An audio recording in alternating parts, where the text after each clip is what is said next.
And so what I learned about Central Asia is hardly even about Central Asia. It's about the human race. And so that's why I travel to these places, so I can come back with a story that sounds like some prismatic, weird non sequitur, some ricochet off where I've been. Like, what did India teach me the times I've been there? That humanity is beautiful even when it's dipped in its own fecal matter. When you see a body on a funeral pyre on fire, you watch it for like an hour to watch some old dude burn, which I've done a few times. You just go, well, it's just life. It's just death. Nothing to trip on. Because the family's watching Grandpa burn. They're not crying. They're not tripping. They'll see him later. They'll see him in another life. They're not even sweating it. As a Westerner, you're like, that guy's on fire. Damn. They're looking at you like, tourist. Yeah. They don't care. It's just life. And this is the wisdom of travel, because you can't get this from a documentary, because you can't smell it. You can't get it from a book, because you're not walking over it. My first day in India, I saw 9 dead people.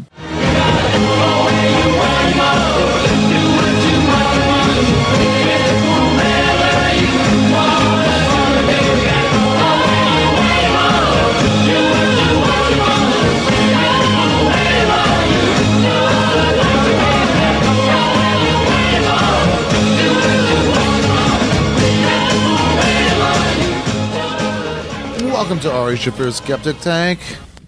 I'm Ari Shaffir. My final hours in Scandinavia. I'm in Stockholm, Sweden. Stockholm, Sweden. What a wonderful time I had. Great final show. Great. This cool old theater. So cool with those red velvet seats. Oh, yeah. It looked like a place where they have a showing of King Kong. No, not the movie. I mean, like, they'd wheel him up there. It'd be a place like that. Not as big, maybe not like, maybe like Prince Kong. Stupid. But they'd have something like that there, some freak show. But like a big show, not like one of those, carnival where you just go in tent to tent, pay your nickel and go in and go like laugh face to face at a guy who's most likely just a fucking glued on beard. No, I mean like a show, a freak show. King Kong, but smaller. One of those theaters. Fucking cool. 3 layers, 3 levels. You're safest on the top level from a rampage and King Kong, right? That's what you think. Till he gets to climbing. That's their natural instincts with him. Climb. Where does that take you? Yeah, 3rd row. Yeah, all over you guys. 2nd row's where it's at. 2nd row's where it's at. He's going to climb over you. You got to think he's going to climb up there. So if you're in the first few rows of that 2nd level, that 2nd tier, you might be in danger, absolutely. But he's going further up. He's going to the top. So unless you're inside the fingerprint range, like zone, and I would think that means either he's going to go outsides, or do they go straight up and down in the middle? I think they might go straight up and down in the middle. So if you're in the corners in the front row, that's a good seat. That's a real good seat. You'll see people die. You'll see somebody like crumple and just their left side just shoulder down, but shoulder like down to like waist. So it's like right where your dick width, just inside the dick, straight down. That just breaks apart on a man. And you see him like not quite get it, know something's wrong. He's only half now, but it's like the shock won't let him fully get it, So he's like, yeah, and then the blood loss starts catching up to him. So now he's not gonna get it. He might never get it. He might go out with his final moments just being just confusion. That's not the way you want to go out. That's not the hero's exit. Just confusion. And you look at that from your front row seats. You look at that and you're like, now I know what that's like to see. So anyway, so he's going past you. He's going up. Now there is a danger if those tiers can't hold him, the Kong. If they're not strong enough for him and he gets up one level, but then just brings that thing down. Then he doesn't get to the third level. Whole second level's dead. I mean, dead? You go up from one flight up. I mean, you got to think you're not going straight down, right? It's not like a trap door opens up. I mean, he's bringing the balcony down too. So there's got to be some bouncage. Unless he pulls it out, like behind him, you know, on the fall, he's probably shoving it a little forward into the retaining wall that was holding up the balcony. That'd slow it down some. You jostle, though. The jostle might really hurt you if you're on one of those levels. But anyway, you'd probably be gone. You'd probably be gone. Because plus then now you're on the bottom of it. Oh, and the people right below that, the people below the overhang, they're all gone. In the case of a fucking tier 2 teardown, the bottom level underneath that tier 2, that's all collateral. That's all statistics. Instantly. You can't get a balcony fall on you and be okay. There's not even a little bit of, oh, maybe he's okay. No, I mean, the guys on the outside, like just under, they might get a shoulder tear. I bet one guy would just get like it would yank his jacket down a little on the way down. He'd be like, what the fuck? Or like the wind would get him. Or he would feel like a ghost touch. Just that it barely missed him. I mean, he'll have a story to tell that people aren't going to believe. I could feel the touch. Just on my hair. It grazed my hair. There was a nail that I still feel like you can see a scratch. The nail scratched me ever so light on the way down. I could feel the Kong's breath. He was mighty. He knew the end was coming for him. He was scared, but also he was graceful.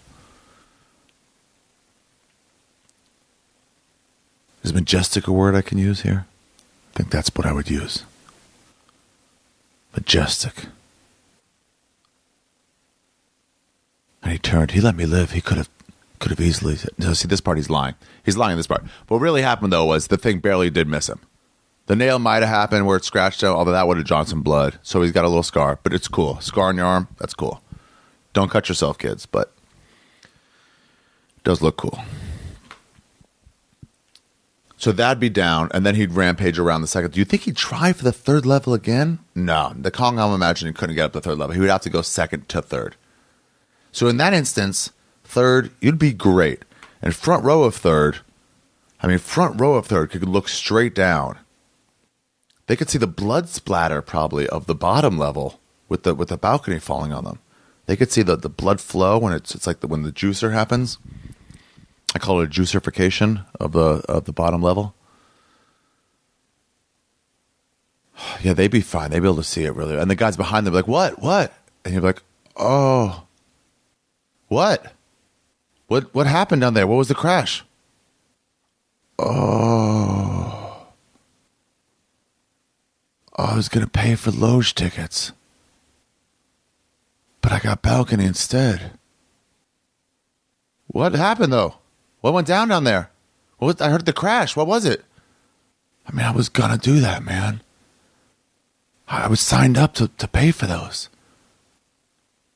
Pay for what? Why are you talking about that? What's going on? What was that crash? What was the crash? Ticketmaster locked me out. I was going to do it. I went to the other site to see this view from the seats.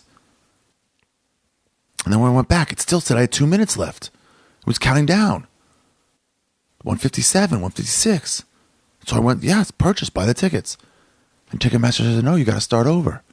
I went back in there, get the tickets again. What tickets? What's happening down there? Is someone hurt? Did someone get hurt? Where's the Kong now? Where's the Kong? Mikey, where's the Kong? But by the time I got back in the system, it wouldn't let me get those same tickets. So we got balcony instead of loge. Would have been right back there. I can see by the back, so I can go to the bathroom a lot. But Balcony does have a bathroom too, right? It's less people when you think about it.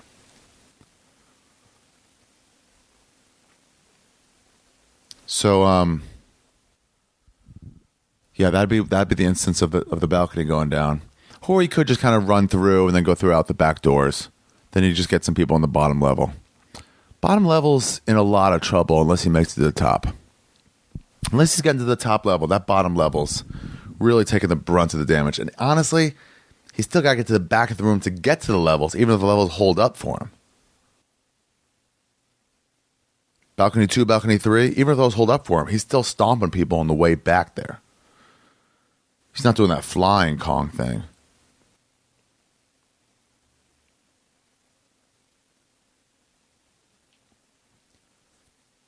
So I played a place like that in Stockholm. It will look like that. It's really pretty cool. Soda Teatren. Stockholm was fun. Walked around, ran into Yoshi. Yoshi Obayashi was here. Hung out with him last night. Hung out with him tonight. Did an open mic tonight. All fucking Swedish except for me and Yoshi. He's dark, Yoshi. He's so dark. I like when you get a crowd, most of them to laugh, or some of them to laugh really hard, and some of them to laugh okay, and then some of them to do the cringe, like, oh. I like watching that. I like turning. Like, if I'm laughing at a joke and then turning and seeing that reaction also, I'm like, oh, yeah, it makes my laugh feel better. Oh, I laughed at that pretty hard. Oh, I got her. It's like seeing somebody throw up at the end of a roller coaster. And you're like, wow, that wasn't good. I knew it was a good ride. That guy barfed. That cringe, that's that comedy version of that, of the roller coaster, somebody barfing. Having a great time in Scandinavia. Iceland was amazing. Went to these amazing places. I'll talk about it on the intro to a fucking Iceland podcast. But man, I had some amazing times in Iceland. And Bergen real quick, in and out. No time really. Fun show, but no time really. Pretty city. The weather got nicer after I was back from Iceland. The weather held up in Iceland too. And then I got to Copenhagen. Took a bike, rented a bike. Wanted to bargain the guy down from 120 to 100. Then found out it's like 12 to 1. So 6 to 1? 6 to 1. So it was $20. It's $20 for 2 days. For 24 hours of biking. That's fine. And biked all around. Oh my God, it was lovely. Sorry, that sounds... But I mean, what a great city to bike in. Especially after being in Iceland for 3 days, all cold, bundled up. I got my thrift store jacket from Edinburgh that I bought at the, charity shop just for Iceland because I couldn't take like an overcoat with me. I didn't pack good, you guys. I packed like an asshole. I brought a duffel bag. I mean, I packed at fucking 2 a.m. when I was leaving at 4 to go to Montreal in the summer, then to fucking Edinburgh, then Scandinavia, and then Tampa Bay, Florida. All in one trip, and I had to pack like that. I brought a duffel bag. What a fucking asshole. Not nearly enough. And the wrong things. So many of the wrong things. Not enough t-shirts. Anyway, whatever. So I biked in Copenhagen. It was so nice out. I went down past the end of the river and past those barracks. Past those barracks that they had. The last time I was here, this guy, my friend Jonas's brother, took me out on a boat, showed me this barracks they were claimed they're building into like housing. There were people there now. People were living it. I don't know if it was rich, like young hipsters, but they were in between, in the grass in between the barracks that are now luxury condos, I think, or maybe student housing. I don't know who lives there. But it was young, cool people out there fucking something. Maybe it was just people who were like, they're still not lived in, but fuck it. It's a good place to go and just fucking chill out by the beach. I'm seeing some cool shit, you guys. I'm doing some fun shit this trip. This was almost 8 weeks in all. It'll be. Dublin was cool. I'm spending 2 days in each of these cities instead of 1 day. And what I did in Denmark is I took a ride to Freetown Christiania, which I heard had some trouble because they had a shooter there. Some guy shot 2 cops, one in the face and one in the leg. And everything was shut down. They shut down Pusher Street. So, like, you can't get weed there anymore. The residents took it down. The residents took down the city. It wasn't even the police. The residents took it down. I think they were like, fuck it, you brought violence here. Apparently, the story is. So first they tried to blame it on, like, drugs. And then I heard they're blaming it on terrorism. Like, it was a guy who kind of ISIS did it. Shot 2 cops just near Christiania, right outside Christiania. And so then it was a misunderstanding. It had nothing to do with the drugs. So they're like, let's get those Pusher Street, those huts back in. Now that was probably just wishful thinking on the part of a stoner who had a last experience in Christiania, had a wonderful time. Was there twice and just had a fucking amazing time. Once with a guy who doesn't smoke really at all, and Bobby Kelly, who also doesn't smoke at all. Another time with my friend Jonas's brother. And that was more of let's sit out here and chill, listen to some fucking DJ playing some Bob Marley. And so it was all shut down. And I was like, well, let me see for myself. And it wasn't there. So what happened was, I guess, they were saying it was terrorism. But then what I heard from the inside is, no, not terrorism. It was some guy transporting the money out of there, the day's money. I doubt they do a whole day at once. They probably do it hourly. That's just like a business running in. It's always the dealers who come and take over. It's not just like local hippies. It's dealers. You know, they make money in drugs, in all sorts of stuff. They're fucking gangs who run it. So the gangs run it, and they run it pretty safely. You know, if you're sitting in one of their like selling areas, they'll be like, "Hey, get out of here. We're doing something. Can you mind moving down? Can you mind getting out of here? Maybe it's not the best place for you to sit." But they're not assholes about it. But they're gangs, you know. They don't seem like a nice bunch that you have around your mom, but you know, they're doing it seems like the right way until there's one guy who's taking the money out. These cops random check to see, I guess there might be laws on how much like weed you can take out of there. Maybe it's that. So they don't want people just like littering the town, like tourists like littering the town with like 20 ounces worth. So like, just keep it here. So maybe they check everyone once in a while. And they asked this guy who had the money for the gangs. I don't know what gangs. They're like, what, we got to stop you, we got to search you. And the guy just pulls out a gun and shoots the guy in the face. Of these 2 plainclothes officers, which my thought was, did he not know they were police? He thought maybe he was being robbed. The guy said, no way. That's not the guy who told me. He said no. But I think he might not have considered that as a possibility because this guy does not smoke pot. So the guy just shot a cop in the face, then turned to the next guy and go, are you a cop too? And then lowered his gun, shot him in the leg, and then biked off. I don't know if that meant motorbike or bicycle. There's a lot of bicycles in Copenhagen. I said that jokingly, by the way. I know it's Copenhagen. I know they all say it wrong, and we say it right. So yeah, and then the guys who run Christiania, they tolerate the drugs because they like fucking, you know, it's a basic human right. They talk about stuff like that, where it's like you can go into anybody's house and just get a glass of water and walk on. It's a basic human right. I might have misunderstood the guy, but it seemed like he was saying that. Free State, man. Free State Christiania. Let's govern it ourselves. And they don't mind soft drugs. They don't want coke there. They said mushrooms was borderline. They don't mind it, but they don't want violence associated with it, and this was violence. And so they tore down everything. And so it's different. But you take a walk around a little bit, and I was like, all right, I guess I'll just walk around Christiania and look at the crazy artwork and stuff. I forgot the artwork was there. All the crazy artists that started that area, that was an abandoned army base. And people just moved in. Hippies. They started like opening their own schools for their kids and running shit themselves. Free State Christiania. An anarchist town. an anarchist kibbutz almost.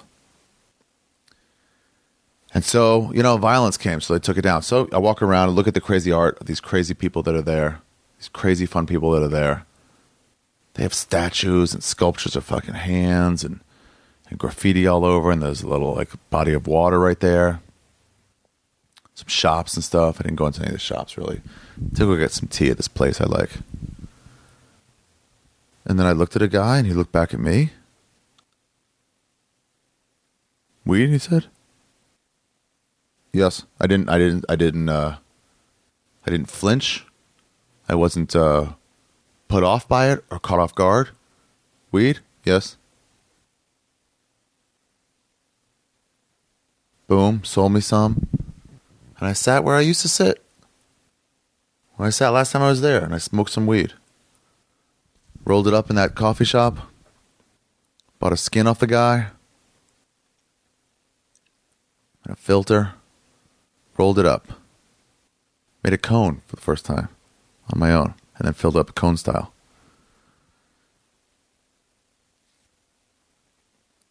And I smoked, and then I got that fucking writing bug. I got that fucking think about shit in my head bug. It was sunny out. The guns were out. I took my guns out all over Scandinavia. Everywhere it was sunny. That shit was coming off. Oh, you should have seen people. The guy Casper who took me around, who was like my tour manager, he kept going like, "Come on, dude! I got a picture of my guns out in front of the Nobel Peace Prize Center in Oslo." Oh, yeah. So I start writing, start thinking about stuff. How good I got it. Everything's pretty great, man. I'm getting to test my material out in fucking all over the world. I'm going to test this special. I'm going to do something fucking weird in my special this year. I'm planning it right now. I'm going to work this out all over the fucking globe. I'm going to have worked this material out in like 7 or 8 countries. America, Canada, Ireland, UK. I'll count Scotland and England together, even though they're 2 countries, right? United Kingdom, that means multiple countries. How's that work? Scotland and England. Let's count it both. I forgot where I'm at. 4 or 5. Norway, Iceland, Denmark, and where am I now? Sweden. Australia, 9. Thailand, 10 countries. Doing this the right way, working with my friends, doing a fucking good special. Anyway, I got everything pretty great. So then I'm like, all right, let's get back on the bike. I'm in a good mood, starting to get a little hot, right? Get a little good writing session going on. Worked out some stuff, thought about some bits. Fucking nice, perfect place, perfect creative place. Some dude playing Bob Marley. Man, it's so fucking free. You feel free outside sitting there in a park, smoking reefer. Like San Francisco, but warm. Denmark has got the best weed in Europe. I'm going to go on the record with that. I haven't heard of other places that could compete. I get that I haven't been everywhere, but I haven't heard the stories of any place that could compete with this. Yes, it's better than Amsterdam. All right.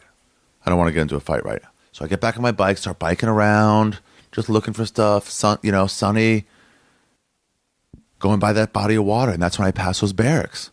And I started noticing people are there. I'm like, it's so great. People are like, sort of sunbathing on the other side. Now people are sunbathing on this side. I'm biking. I'm passing my European sunbathers. There's a little beachy area. Was it sand or was it not sand? I went on for like 500 yards. And yeah, it's this beach. It was this beach, and it's a nude beach. Oh my God. So it's a nude beach. People are sunbathing naked.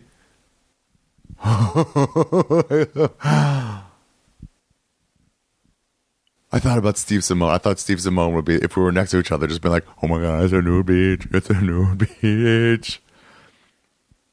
Keep cool. Keep cool. It's a nude beach. Don't smile. Don't smile. It's a European nude beach, man. It's no big deal here. It's no big deal. Just a European nude beach. There's some boobs. Okay. Yeah, whatever, man. No big deal. Just biking along. Nice sunny days. Keeping my Something's way. Couple more boobs. Oh, there's a dick. A little dick. All right. 2 more boobs. Baby dick. More boobs. Another dick. All sorts of boobs. Nude beach. Bike slower. Bike slower. Oh my God.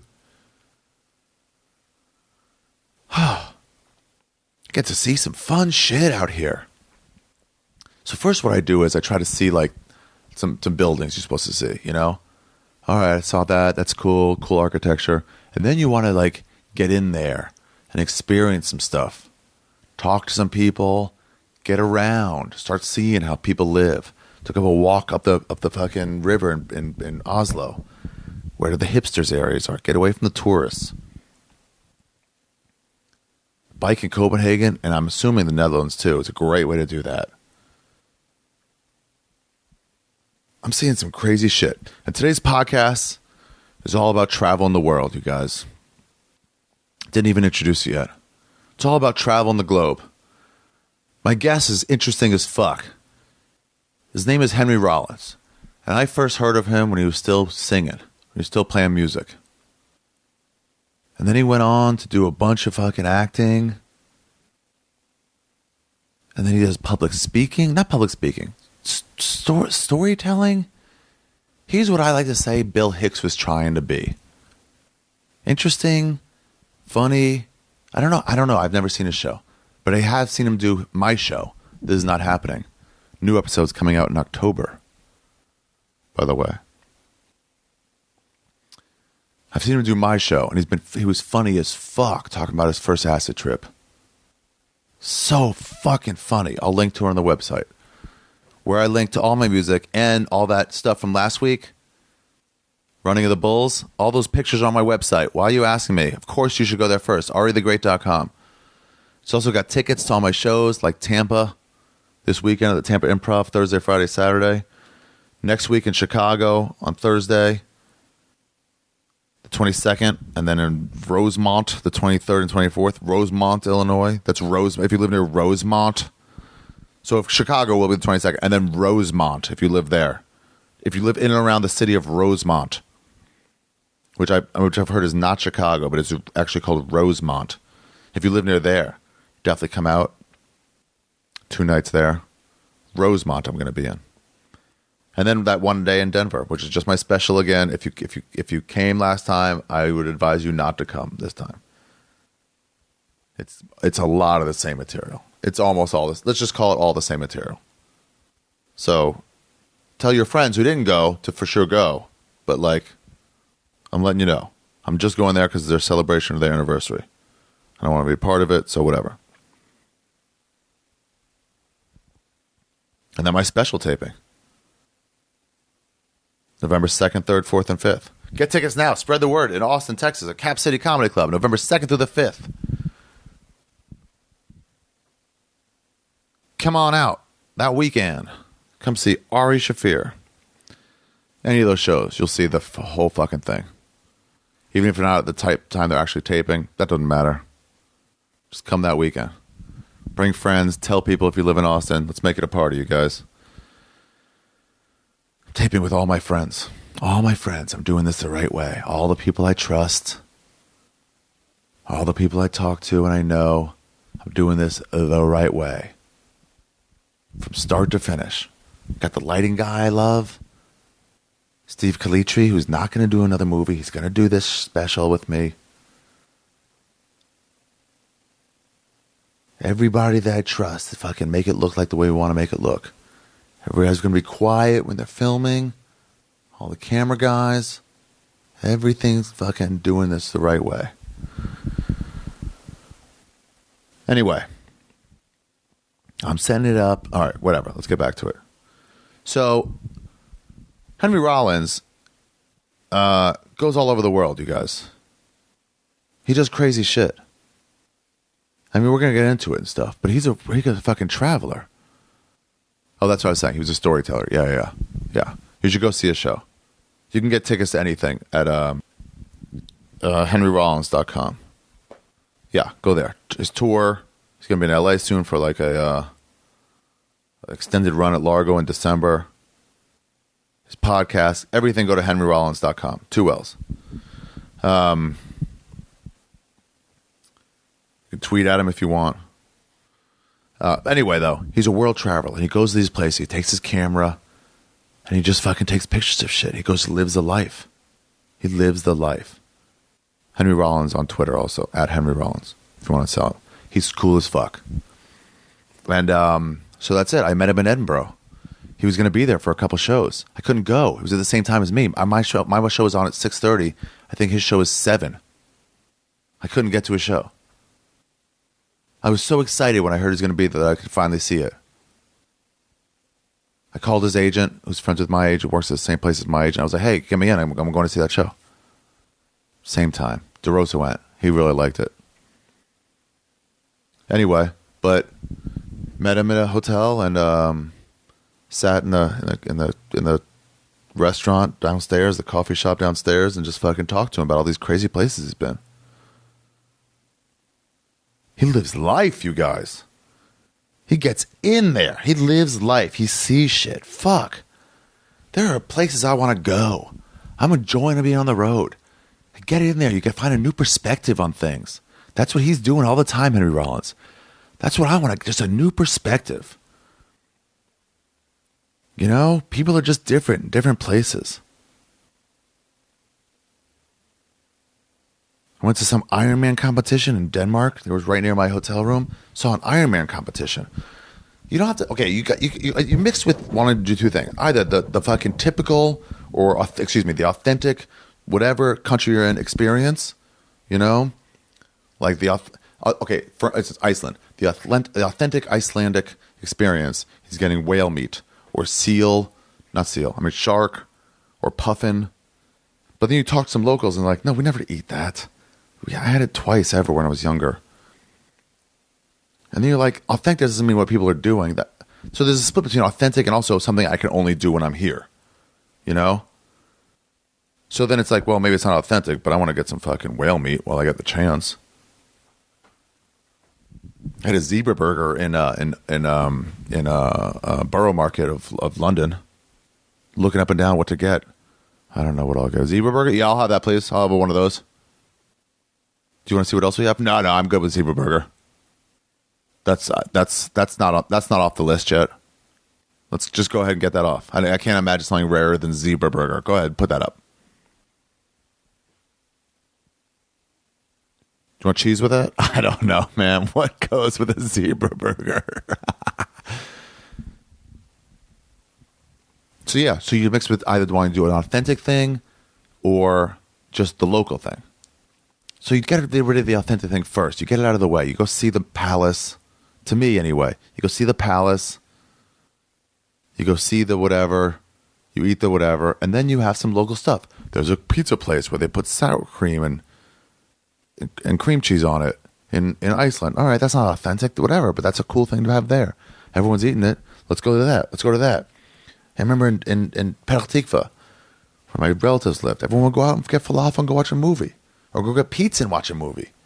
On Saturday night, after Shabbat ended, the streets would flood. It was a cool local experience. Pizza and a movie. So get in there and go see the local stuff after that. That's what I want to see. So anyway, I'm in Denmark. I saw an Ironman competition. I didn't know what it was. I thought it was a soccer game. Excuse me. I'm going to change. A football game. Didn't we have... When we started American football, wasn't soccer already in existence?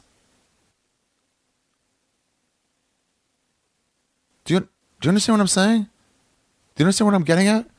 There was already soccer, and there was no football. There was no American football, but there was soccer. And the rest of the world, including the English-speaking world, called it soccer. What reason? Excuse me, they called it football. Football, the foot. What reason will we have to not continuing to call it football? We didn't have another sport we were protecting where we already had that name. You know what I mean? Like we have baseball. Everyone calls it baseball. Kadorsal. Nope. That's basketball in Hebrew. Whatever. If another country started a sport where it was they throw bases at each other and try to like gouge each other's eyes out. No, excuse me. Throw bases at people's dicks. Why did I get that? Baseball, motherfucker. Come on. That's where it's right there. It was right there. So you try to like, knock people down by their balls or whatever with these bases. If they started that game, they couldn't call it baseball because they must already be aware that there is already a baseball. You know what I mean? If you weren't aware, then fine. Then obviously call it baseball. But if you were aware, then you got to call it like, the ball gouge or something like that. So we had in existence European football / soccer. We had that. We chose not to call it football while there was no football in America. We called it soccer. And then years later, another sport came up. And that sport we called football. We didn't right there even go, well, hold on, guys. Before we do this, the rest of the world does call soccer football. Why don't we just name that football? This is our last chance to catch up because they're about to use this name for something else that's barely associated with feet. I mean, it's. I'm telling you, you would almost be like they're throwing it in our face with how little football is associated with the feet. But they're calling it that. They're going to call it that. So I say, as president of the American Soccer Association, that we get back football right now because they're going to use it. I know it seems like a bluff because it's throw ball, it's oval ball. There's so many different things they could call it that would be more apt than football. Run ball, tackle ball, rugby. They could call it rugby. So many more things that were closer than what the word football represents all over the world. And they're saying they're going to use it. So I say let's just get it back right now. We don't have to give them soccer. We can keep soccer in case this football doesn't catch on. Let's just get it. No, America said, dude, if I was president, I'd force America into the fucking catching up. No, well, the name is soccer now. The name for NFL is soccer. National Football Soccer. I go, what do you even call it a soccer football league? Or NSL. Sure, they can go NSL. No, National Football Soccer. No, that won't work either. National Soccer League. Your choice, but the word is soccer now for football. And we're putting football into football, and they'd fight me on it. People would still, I'm still going to call football. Well, you do what you want, but your kind will die out. Your kind will die out, and the rest of us, the smart ones, will be left. And we're going metric system too.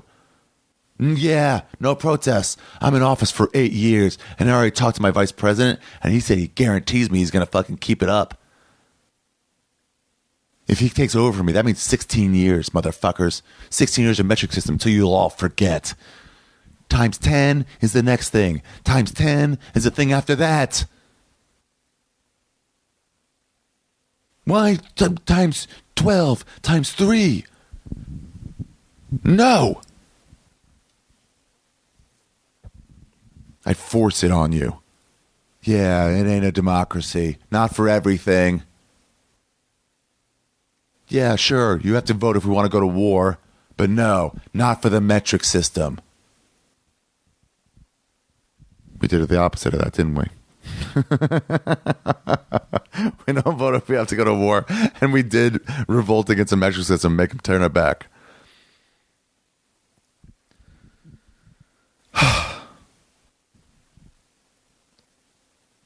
Anyway, so Henry Rollins was my guest today.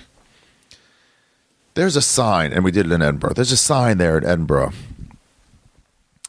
on a bar near the Cowgate. I saw it last year when I went a couple times. I didn't go to Cowgate much because it was pretty far up from my venue. This year, my venue was right off Cowgate.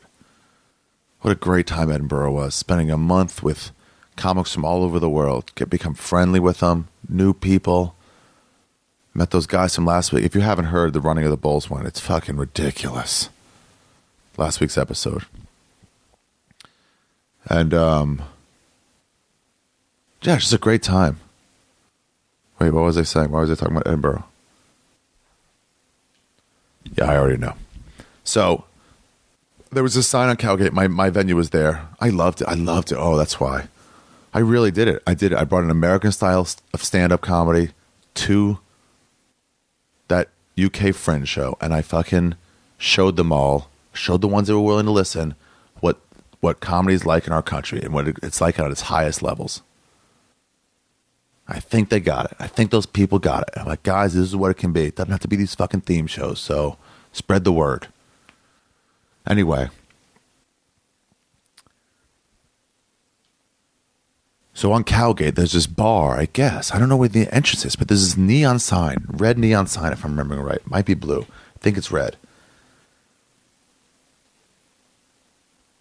And it says, "Not all those who wander are lost."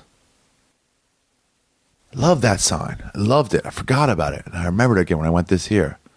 Not all those who wander are lost.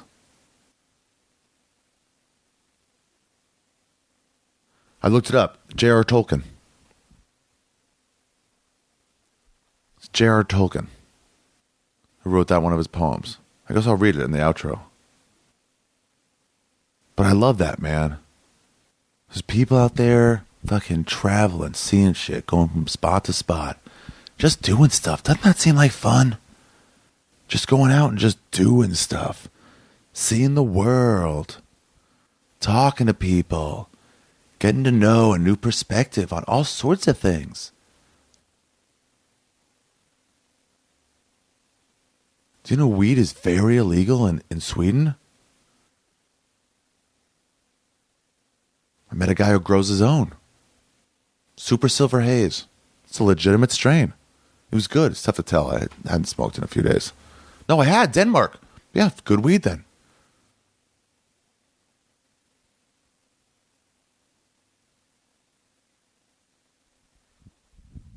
Yeah, getting a new perspective. Not all those who wander are lost. There's people wandering around, and they're not lost. That's the point, is to wander, get lost, to get just fucking your hands dirty. Man, Henry Rollins is out there doing it. He just goes places. You'll hear it. You'll hear it in the episode. He just goes places. He's so cool. He lives life so fucking cool. Listen to his podcast. I think it's just that. I think it's just stories, and I think his show is just that too. Just these stories he's put together of the places he's been and the crazy things he's seen. Wouldn't that be cool just to go and be like, yeah, this is how it's like in so-and-so, some place nobody's been. I mean, you know, Oslo's fine and stuff, but getting rural. Damn, yo. So let's call that episode this. Let's call this episode, Not All Those Who Wander Are Lost. By the way, an Ironman competition, it's fucking weird. It's fucking, they have to race up and down these crazy long, like triple suicides. This other race was on their hands. They had to go up on their hands all the way down this field, then all the way back. Not all the way. They get to stop every, like, I think 10 yards. Some guy spots them. I like watching people get fucking lapped by some other Ironman dude. And I started, you know, made me kind of hungry. So I went and got some, you know, local Danish food. By the way, I think once we had the movie Iron Man, I think these competitions, you can't name yourself that anymore. I get it. What you're doing is crazy. Walking on your hands for fucking a football field is ridiculous. On track, it's not even like grass, you guys. It's like track, you know, texture. It's ridiculous, but it ain't what Iron Man could do. I mean, he shoots shit out of his... I mean, get over yourself. I get it. What you're doing is very tough, but... Come on, man. Iron Man. And why not just say the Superman challenge, then? Why not just say the Superman challenge? Why not just say Superman? If you're gonna go like, oh, we're as tough as this, like use like, you know, allegory. I think that's the right word. Why not just go Superman? Obviously you should. So just change to something else. Tough guy competition. They have that, right? Well, I don't know. Figure it out. The WWF did. Ladies and gentlemen, Ari Shaffir, SkepticTank. episode 277. Man, this guy's interesting. Not All Those Who Wander Are Lost with Henry Rollins. Enjoy. Roam if you want to. Roam around the world. Roam if you want to. Without wings, without wheels. Roam if you want to. Roam around the world. Roam if you want to. Without anything but the love we feel.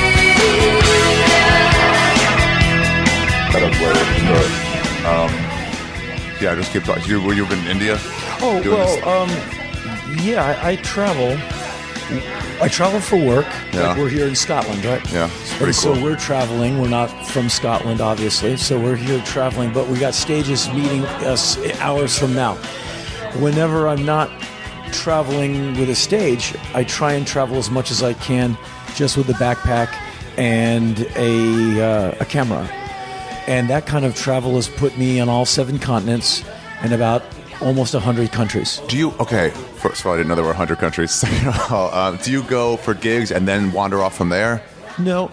A lot of the times I'm doing extracurricular non-show travel, Yeah. it's exclusively that. Yeah. In that, like last November, I was not obligated to a bunch of people to do a bunch of things. Right. And so I called my travel agent months before, knowing I had November free. And I said, Antarctica, I have November free. Is that an interesting time to go? And she said, you're very lucky to have November. That's Antarctic spring. That's what you want. It's the prime time to go. The penguins are breeding. Oh, wow. It's, it's when you can get into places that you can't get in colder times because they just can't get a ship in there. And so all of November was going to Argentina, going down to Ushuaia, the southernmost city in the world, Yeah. picking up the boat and going through the Drake Passage to the Antarctic Peninsula, dwelling there for a week, and then coming back and then returning via Texas to L.A. So that was November. How cold was it there during their spring? It was plenty cold, but not the coldest I've been to. Siberia was the coldest, I think. Siberia or northern Canada. Yeah, Canada gets pretty cold. It gets ridiculously cold. It's cruel. But Canada gets to the point where I would go outside to smoke. It was and cold. it hurts your throat just to breathe out Well, there. you're doing damage to your throat. That's why it hurts, because Yeah. you're probably killing the top layer of skin cells. I mean, that kind of weather. It's amazing to be in extremely hot or extremely cold weather, and I've encountered. There's a different kind of sun. This is Yeah. kind of spiritual. I'm not a spiritual person, but there's Really? a different kind of sun in Africa. It just feels different when it hits you. It feels like it's trying to kill you. Like you can feel teeth. And the sun, like in Egypt or Mali, Yeah. or in the times I've been to Mali, like a little bit out of Timbuktu, into the desert, by noon, it's projectile vomit hot, like pass out, and it'll kill you. By midnight, it's about 4 degrees above freezing. No way. It's one of those. And it's really, you have to bring gear for both hot and cold. And you meet the Tuareg men, never the women. The Tuareg are the people who live out there. What are those, nomads? No. They follow seasonal. They're salt traders. They trade things. They move gold, but they are the people of that region. And I go there because I love their music, and they are the toughest people I've ever encountered. Besides people I've encountered in Afghanistan, just because the environment Yeah. is so harsh. And as a Westerner, I'm there for a week and a half. And it's insane because by 2 p.m., if you don't find shade or wrap yourself, you will get skin damage. You will have a very bad time. You're fucked. Oh, you're screwed, yeah. And by night, it's a whole other nightmare. And I'd go walking around the campfires at night and watch the Tuareg men just in their wraps around the camp. They would just kind of spoon around the campfire. And that's how they stay warm. And by day, they just move their head wrap around, move it in front of your eyes for the sandstorm, the daily sandstorm. Jesus. Move it up, move it down to block the sun and to provide the top of your head with like 4 inches of cloth as a buffer. Do they grow their hair out to try to like help with that? I don't know. Or do they have short hair like you? But the way to do it is not undress, but dress up. Layering and breathability. And you see people who live in the desert for real. Yeah. They look like Lawrence of Arabia. They're head to toe cotton. They're not in shorts because that'll kill you. For all shade. Yeah, you And to have get to be the sweat covered. to stick to you? Well, the cloth wicks. It pulls sweat away from you, which cools you down. That's evaporation. And that's why a lot of travel clothes, they advertise it as wicking. It draws moisture away from you. Like in Antarctica, the clothing I was instructed to buy, they said, we cannot let you on the ship if you don't have these clothing items because we need you to be warm enough to be able to take you off the boat so you can walk around and meet the penguins. And so you buy multiple layers of heat-trapping clothing. And it's just like long johns, but with skillfully made by scientists. And you put like 3 of these layers on and you start baking. This is just conserving your heat. But then when you're walking around and being in a boat with wind for hours at a time, you feel basically neutral, not hot, not cold, but dealable because it's probably minus something. But years ago when I took the Trans-Siberian Express from Moscow to Vladivostok, every 4 hours they stop, pick up people, pick up supplies, and you can get out and watch the men smoke. And I just stand outside just to dig the cold and just trip on it. And with a winter's coat, a pair of Vans on my feet, and pants and underwear. Within 3 or 4 minutes, the cold has gone through your sneakers, through your feet, and is like kind of going up your legs. The cold is incredible. And meanwhile, the Russian men who will be getting off the train a day later to do some oil work, they're in sweatpants, clogs, tank tops. Really? Yeah. They're just used to it? Yeah, they're just tough. They're just like some of the toughest people on the planet. Wait, let me ask you a question. How do you like link up with those Tuaregs and people like that? Like, how do you? The Tuareg? I met up with some of them by going to the Desert Music Festival in 2009 and 2010, or 2008 and 2009, I think. I'm forgetting. It was a music festival that had been going for almost a decade, where Malian bands would assemble and play. And I listened to so many of those bands, Tartit, Tenari Wen, all these other bands. And so I found the Desert Festival, and I said, well, damn it, man. I've never been to Mali. I'm going. Yeah. And so the first time I went, I just booked a ticket and had the travel agent crank it up. So I left, landed in Bamako, stayed at the hotel that was overrun by the ISIS guys several months ago. Remember the people who got killed in the hotel in Bamako? That's the hotel at the Radisson. That's where you stayed? Oh, I've stayed there like a bunch of times. And so, and it's in a really harsh neighborhood. It's just like a really bad, tough, very sad neighborhood. And at the end of the block, there's a nice hotel. Like they just kind of went, doink, and just stuck it there. Anyway, I went from Bamako up to... the name is escaping me. I'll remember later. But based on what? Just wondering? Or are they telling you? Well, no, to meet with my guide. Okay. And so I went from Bamako to Mopti, Mopti, to Mopti. And I met up with a guy named Mahmoud, who I traveled with 2 years in a row. He's Tuareg. Mahmoud took me in a 4x4 with some other travelers. Some Canadians who are fascinating. They vet people who want to become Canadian. There's someone who says, I'm running from my country because they're going to kill me if I go back home. This guy could be African mafia just trying to escape a murder. Right. And so these people sit him down and interrogate him, trying to find the lie. And if he can pass through them, he might be able to become a Canadian via amnesty. And there's 2 of them in the van with me as we went across Dogon country, a 4-day trip to get to Timbuktu. And their stories were mind-blowing because they were working in like Niger and they were taking a holiday, didn't want to go all the way back to Canada, so they went a little ways down the road to Mali to go to the Desert Music Festival. Anyway, so I went overground for 4 days and got to Timbuktu, and then you go to Essakane for the music festival. Then I went again a year later with Mahmoud again and went up the Niger River by boat and did it that way. So 2 different ways to get to Timbuktu, which is where then you get in a 4x4 and you go across the desert to the festival site. And you live there for about 4 or 5 days under a slab of camel skin. And around sundown, the musicians appear, and it's music till about 3 in the morning. And, by the last band's going on, you're standing there freezing, like Because it gets that cold. in a coat. Yeah. Oh, yeah. With your headlamp. You never leave home without a headlamp. What do you go run back to your tent or your camel skin, then grab a coat and come back for the night? Yeah.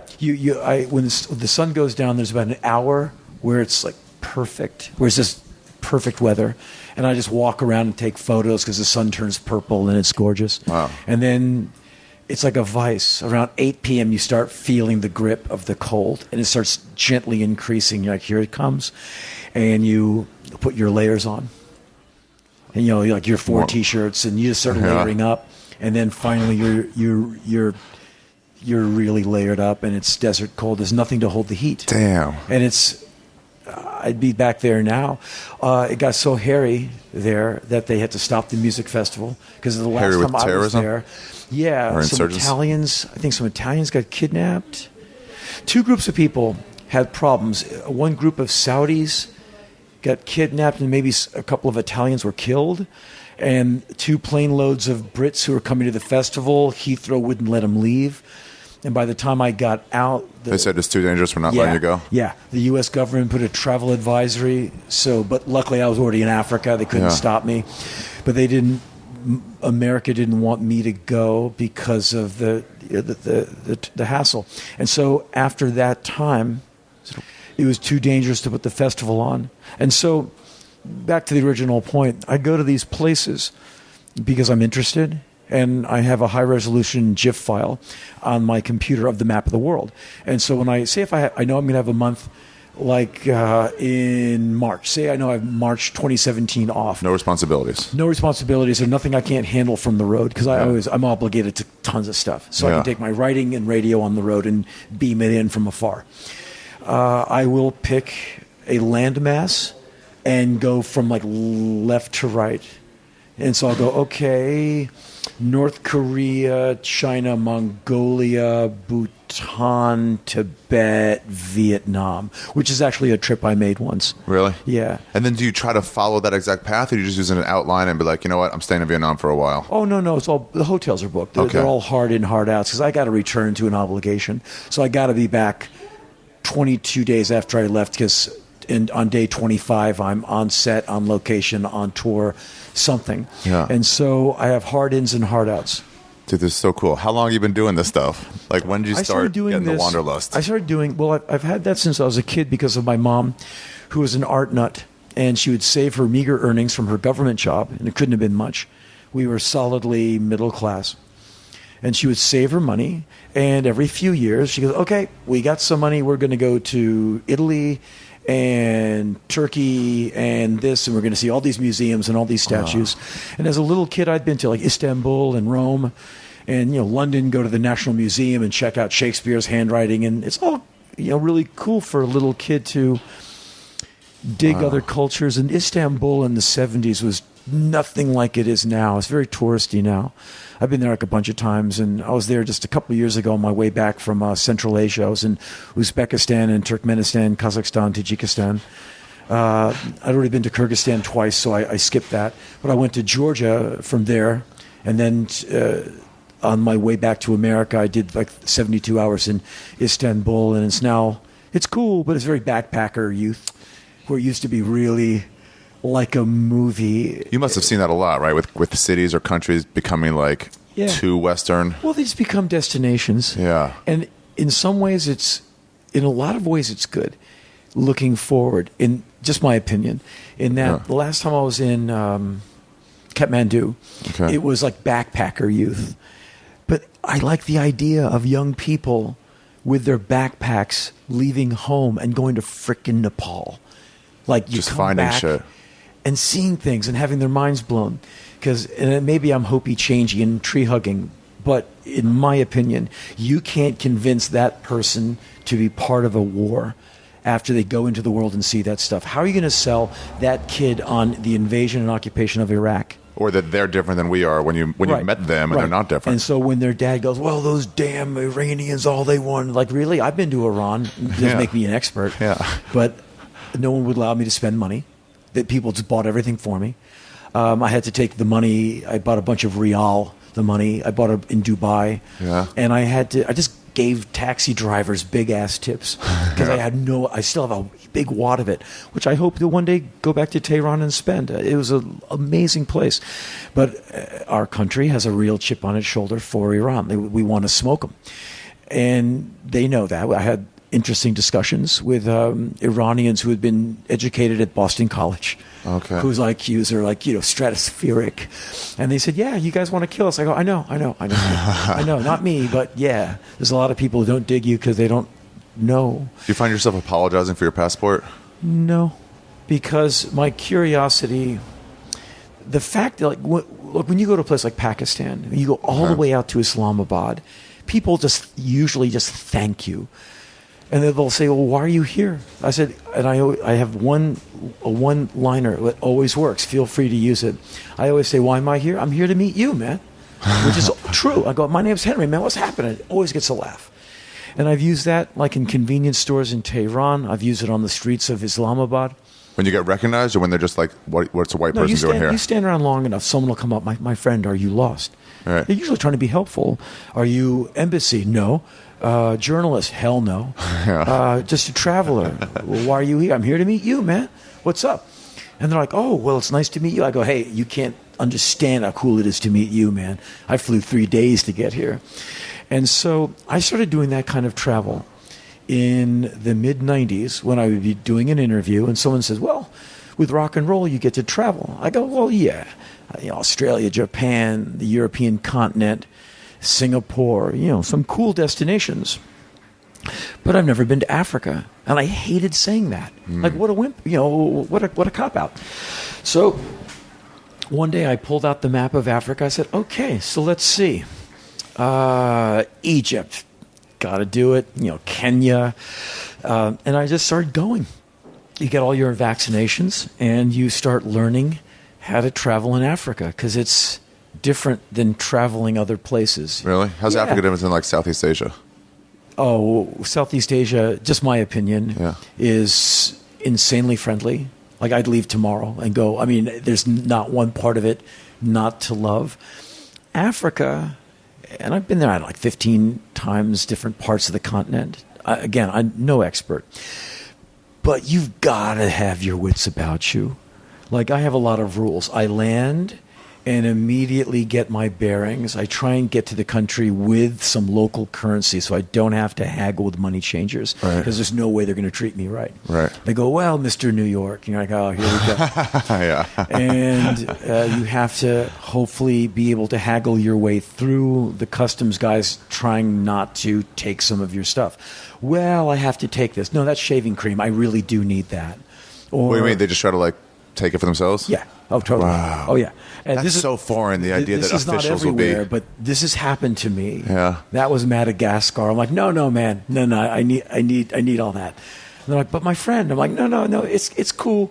Maybe I'll hook you up on the way out. I'll give you all the stuff I'm not going to use. They're like, well, I'll be waiting for that, my friend. You're like, yeah, I know. And so I get to a hotel, and you have to find a real taxi because everyone with a car will go, my friend, taxi. And they could just take you to a neighborhood and go, right, get out and give us all your stuff because you don't know where you're going. And that happens there in certain parts of Africa. It could happen in Georgia. I mean, you just have to have your game on. Right. I'm not saying everyone who comes up to you like, how are you going to try and rip me off? But just don't walk around with your eyes closed because in a lot of parts of Africa, if you're white like me, you are not from there. It's not like walking around the streets of Berlin where you can just pass for German by just being... By just keeping your mouth shut. Yeah. And if you have gear, like someone looks at that bag, that's camera gear. So I have a bag made by a company called Think Tank, and they make bags that kind of disguise the fact that it's camera gear. And so... What do you got, video cameras or just pictures? Just still. I'm not interested in video. I like to take still photography. Yeah. But, I've got like a couple of bodies and a couple of lenses. I can't afford to lose them. And, Oh, they must want to steal those bad. I'm not going to fight people for it. It's not what I'm wanting. And so you get to the hotel and immediately look for a place to find water. And if you can find any crate store that just sell boxes of water, open one up. Pull one out. A lot of them usually have a government seal like whiskey. Crack it. and go, okay, and buy the whole box. To make sure it's not cracked. To make sure it's not just already... make sure it's not from the tap. Right. Because water in some of these places, you don't want to drink it. You'll have a really bad time. That's everything. Whenever I go to anywhere, they're like, do not chance it. Don't drink the water. Never. Don't worry about it. Just don't do it. Just don't do it. And if you can, bring some water with you. Bring like a couple of 2-liter bottles with you just so you have ready hydration when you land.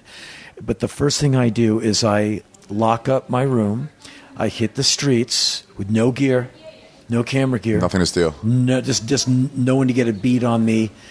I just not going to show my hand because I'm looking for water, and so I go find and I will find like I'll buy a case of 12 bottles of water and drag it with me for days. You know, my backpack becomes like 40 pounds of water, and I walk around and look for good photo ops, find the marketplace where the spices are being sold, and everyone gathers to talk. And it's very colorful and beautiful, and tons of people. You can people watch. I get the lay of the land and the perimeter around the hotel, and get back to the room before dark.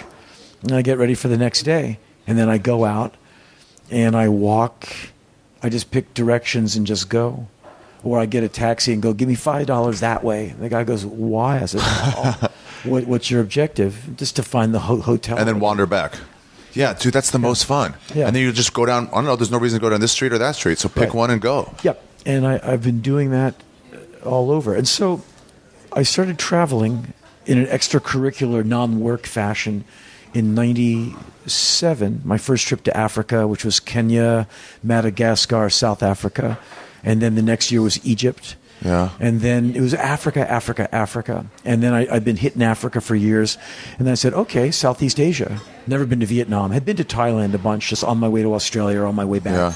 And just like 11 times I've been there for 72 hours or shooting a documentary there and once in Chiang Mai. It's great. Oh, Chiang Mai was so much fun. It was just... Those back alley kickboxing stuff they have with like little kids fighting. Oh, that I didn't see. I just walked around the streets. I was shooting a documentary, so my 9 to 5 was pretty busy. But...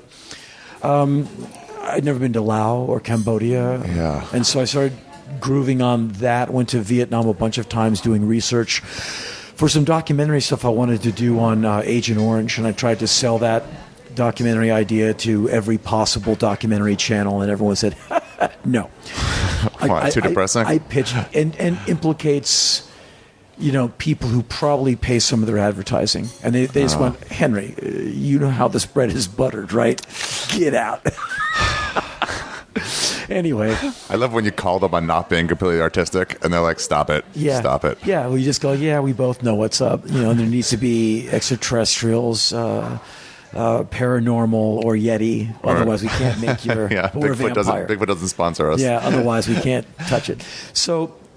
through the 90s into the 2000s, I've been traveling in that way, trying to, any available time, I will go. And I've almost been killed a couple of times in my life, like really, really close, like really uncool. But that was America. Really? Yeah. The rest of the world has been very friendly to me. I was in Iraq once with the USO, and there's a couple of mortars dropped outside a building we were in.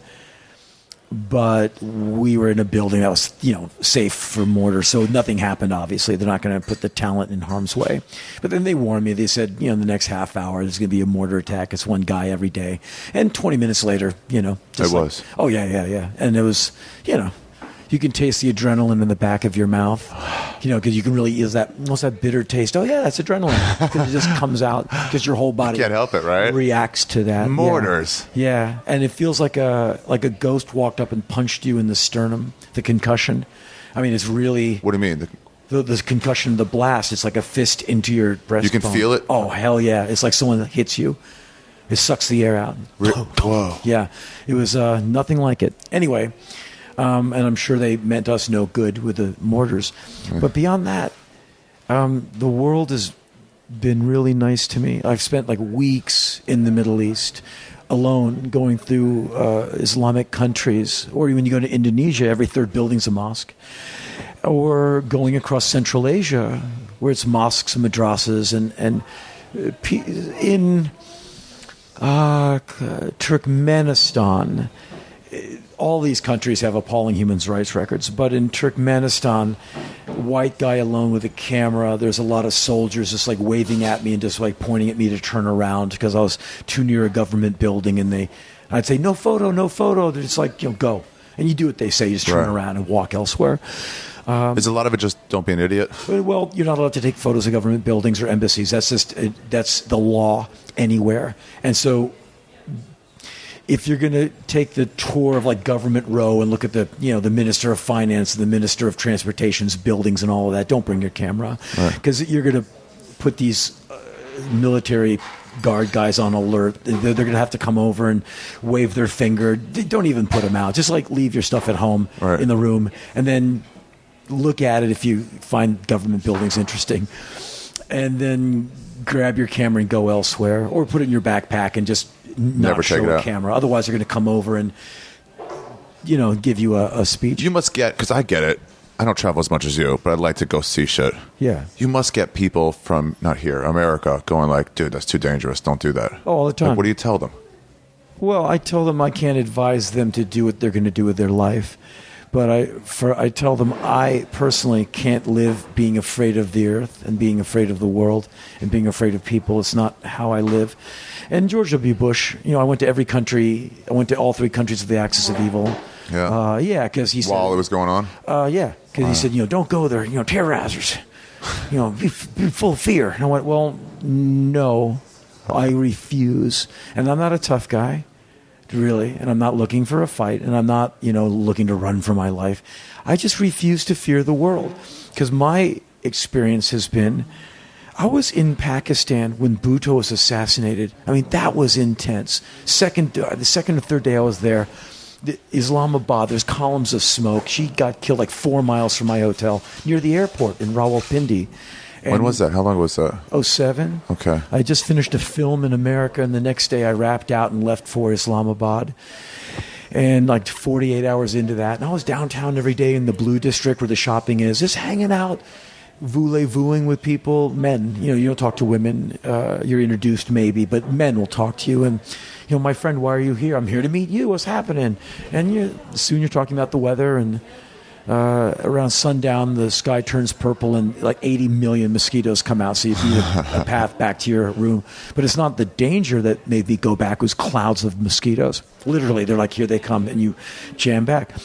And then 2 nights in, I returned to the room, put on Al Jazeera, and Bhutto's been assassinated, and I look at the newscast, and I look at the sky, I go, wait a minute, this is real time. Wow. And by the next morning, the hotel lobby is full of, every embassy has emptied into our hotel. So there's cranky kids, like in their pajamas, people on big satellite phones, scary security, like men in suits with Uzi bulges. I mean, like hardcore security, like licensed to kill you right now for a frown. Damn. And Reuters, news carriers, everyone at the Serena Hotel. And so I left. You left the hotel? Yeah, because there's columns of smoke everywhere, and there's the front lobby, the gate rather, is festooned with soldiers. Because you got half of the embassies are jammed up in there, so they're protecting, the American consulate or whoever. And they said, "Sir, please go back to your room." I go, "Well, is it illegal for me to walk on the streets?" They said, "No, but it's not a smart idea." I said, "Yeah, I know. So I'll see you guys later." Or maybe I won't. And they went, "All right, man." And I stayed outside until I stayed outside all day. Was it chaos out there? Yeah. Like, were there people being killed and shot and stuff? No, or like... no. There's just men weeping. It was all men and boys. Boys lighting things on fire, breaking stuff. And men hugging each other and weeping and asking if I was lost and if I was okay. Weeping because their leader got killed? Yeah, because they had an assassination in their country. Right. She was the presumptive. I mean, she was probably going to win, and so I'm forgetting the name of the president who was there at the time. I should know this stuff anyway. So I stood outside and I marched in a march. These men with like 2 2x4s are all pumping their fists. So I just jumped in with them, and we're like, yeah, man, what are we mad about? And then they were marching to a mosque, and suddenly they're all in rows kneeling to pray, and I kind of tiptoe through the rows and get out of the way of their prayer. But I stayed out until the evening, and that's when all the women came out. And it was men and women on the streets at sundown. And I stayed until the bugs, the mosquitoes. And I went back to my room, and the soldiers like, where have you been all day? I said, on the streets, man, over there. Experience and shit. Yeah, seeing things. And I was in Kathmandu on the day of their big parliamentary elections. I was on my way to Bhutan. And everywhere there's people on the streets. And so I leave the hotel with my camera, and I'm wandering through people with all these little billets, because there's like 80 people running for each seat. And everyone's throwing the billets up in the air. So it's a bunch of people. And people start grabbing me by my arm. Not in a scary way. They're like, journalist. I'm like, no, traveler. And they're like, come, no cameras. Like and so they're pointing, like, take a photo of that. And they're pushing me to the front of like rings of people where people are dancing. And they said, take photos. I went, okay. And so I took photos of people dancing and playing instruments and holding up, like, yay, we're voting, and everyone's very happy. This is their first votes? No, well, I found out the story kind of has to go on. So I'm there until I lost light, and everyone's like grabbing me, like, no, photo that. They're like asking me to photo stuff. I'm like, sure. And I'm getting great photos. They'll all be in my next photo book. And so I get back to, when it's dark, I get back to my room, and I type elections Kathmandu, and the press had been kicked out at like 08:30 hours, no cameras allowed. The government kicked out the press. I wandered in after the press had been kicked out for hours, and so I sent I developed some photos, like, photoshopped them and made them nice, and sent them to my manager, and he sent them to Getty and AP, because I was one of the only people with a camera in there at all, just because I was a tourist. I just wandered in through like some side street hours after the press had been kicked out. Why and they I got kick the press some out? Crazy scoop, just because I was there on the right day. Yeah. I was also in Kathmandu a year before when the Communist Party of Nepal staged a countrywide strike.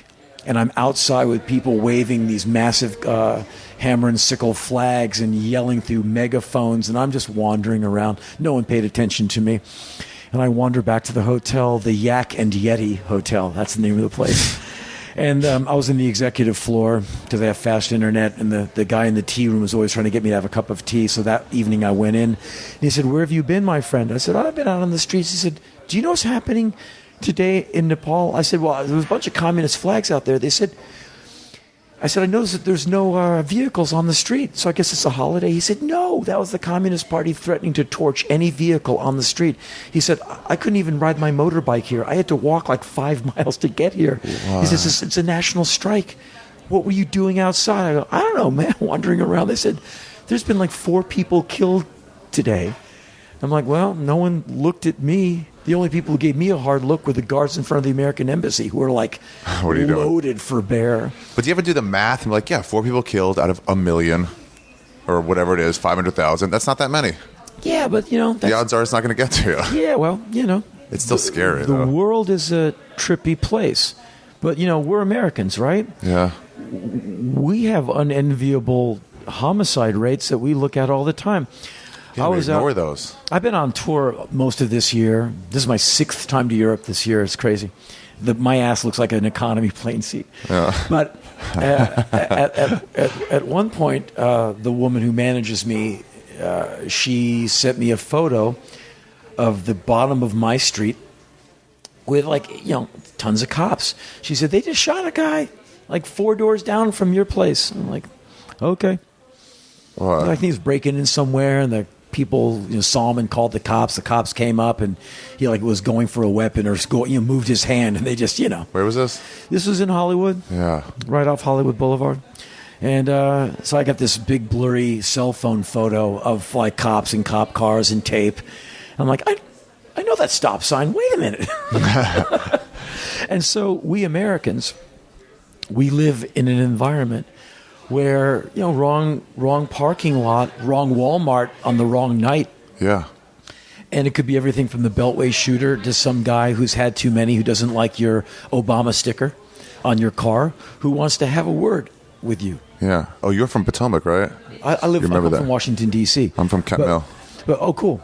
But you know what I mean? Yeah. As an American, that's your just ass is random. up for grabs. Yeah. And there's no neighborhood that's that safe in that, unless you live in a gated community with Rod Stewart. But beyond that, you got to go to the supermarket at some point. And once you're out there. And man. that Beltway shooter was random. Yeah. There was no and that was pretty scary. I was in D.C. like 5 days before that broke out. That's where I come from, so whenever I can, I go visit. And I was there visiting the old neighborhood, and days later, I was subbing for someone doing some AM talk radio thing, and that was the main topic. Because, the reports are coming in like in that Michael's, whatever, that hardware art store. Mm-hmm. Someone was killed in that parking lot.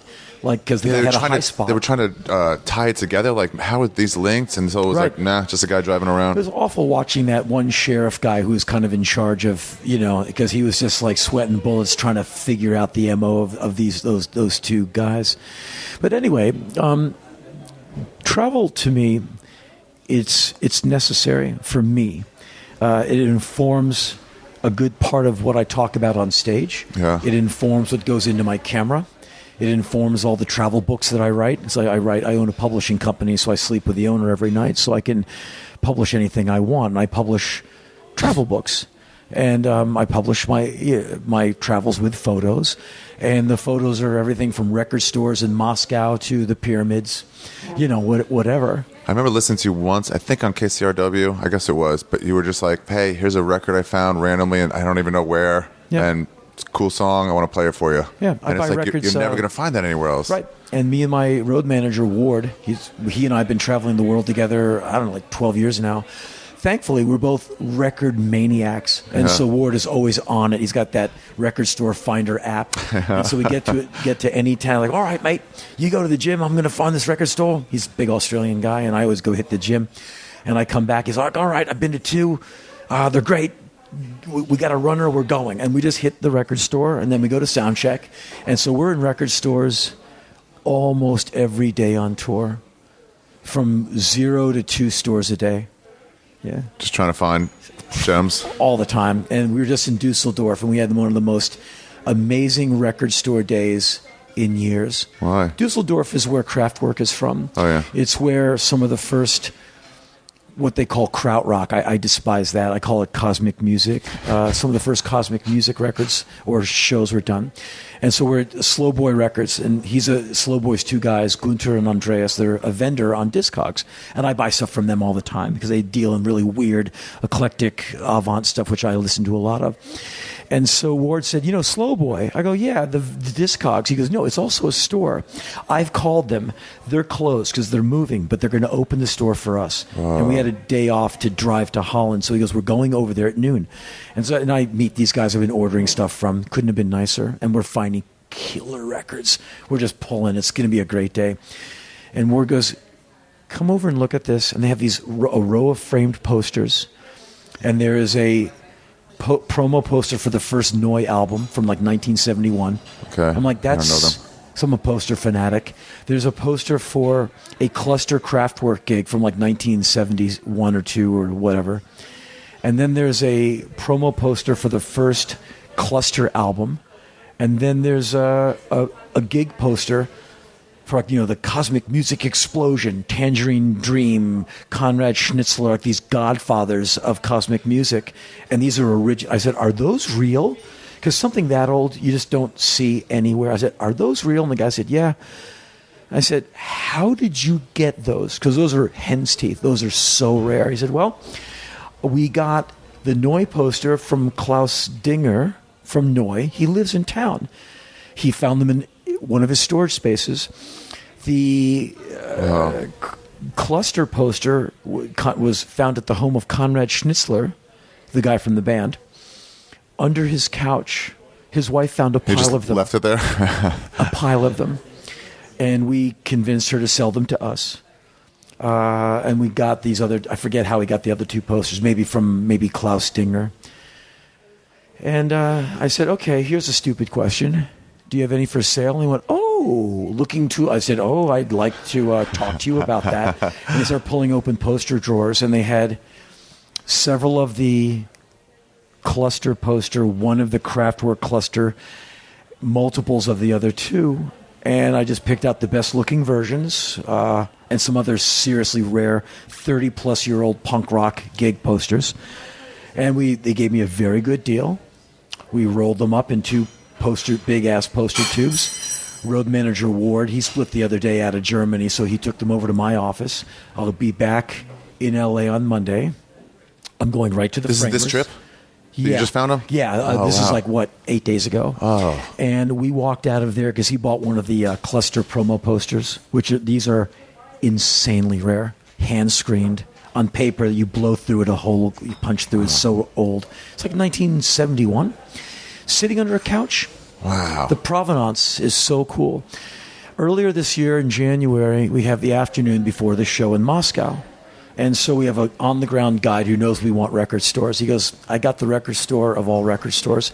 We go into the Soviet block, and he goes, fellas, get ready. We go in some dingy door with like a cutout record over the door. You're like, okay, this is going to be awful.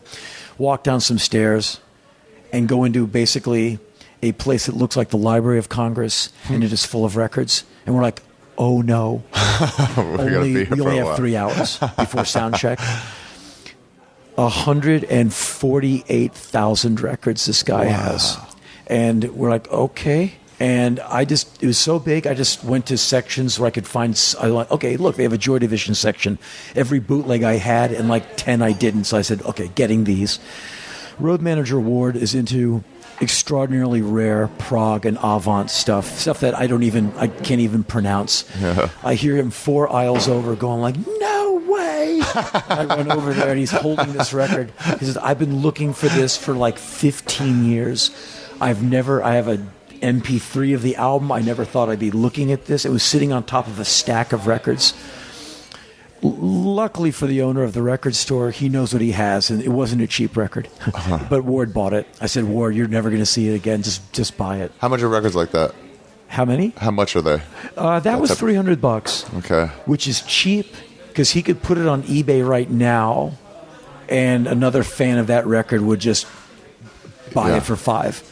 And so he bought it. I said, you only live once, man. You know, you got to do it. He said, yeah, you're right. Dream's worth $300. I said, throw down, dude. And I came out of there with a bunch of records, and he came out with a few. And we're on our next tour of Russia. We're plugging in 1 or 2 days off in Moscow just so we can go there? Oh, yeah. No, we're going to be there at opening till closing because there's so much to check out. I mean, there was literally aisles and boxes, and most of it's data-based. I mean, it was incredible, and I've never heard of this store before. And through a translator, I asked the owner, I said, are you buying like entire collections and libraries? And he said, yeah. I said, but you have like the new, this record or that record, whatever. And he said, yeah. So I said, so you're getting records from England and Germany? He goes, oh, yeah. He says, there's no trade ban. I mean, we're getting records from every distributor in Germany. He gets new stuff now. Oh, yeah. Look at like the new Adele record or whatever. Exactly. No, yeah, all of that and the Arctic Monkeys, whatever. Yeah. It was like going to Tower Records on steroids because he also had blues and jazz records that I have in my collection because I bought them 100 years ago for cheap. But he had them. I'm like, how are you finding this Lightning Hopkins Moscow record? I've seen like 2 of these in my life. He just shrugs, hey, And so this is why I travel, to go hit a record store in Riyadh, Saudi Arabia. I went to 3 in Riyadh and found Omar Soleiman records I've never seen before. Wait, that might be who it was. Was it Omar Soleiman? It might be who it was that you were like... the record store I bought the thing in Riyadh in Saudi Arabia. I had an amazing record store day in Saudi Arabia. Wow. Found a bunch of Omar Soleiman. Yeah, who's from Syria. Anyway. You ever find any cool old Black Flag stuff? And you were like, oh, yeah, I remember this. I saw a bootleg 2 times. I saw a bootleg in Moscow, which I'd never seen before. But I saw we went into a small studio once in Venice in 1984, did a full set, mic'd and mixed 16-track for a radio broadcast that never happened. I have never heard the session. It was on CD in Japan. Wow. Yeah, someone must have got, maybe the studio owner had a rough mix cassette. How'd you do next to your memory of it?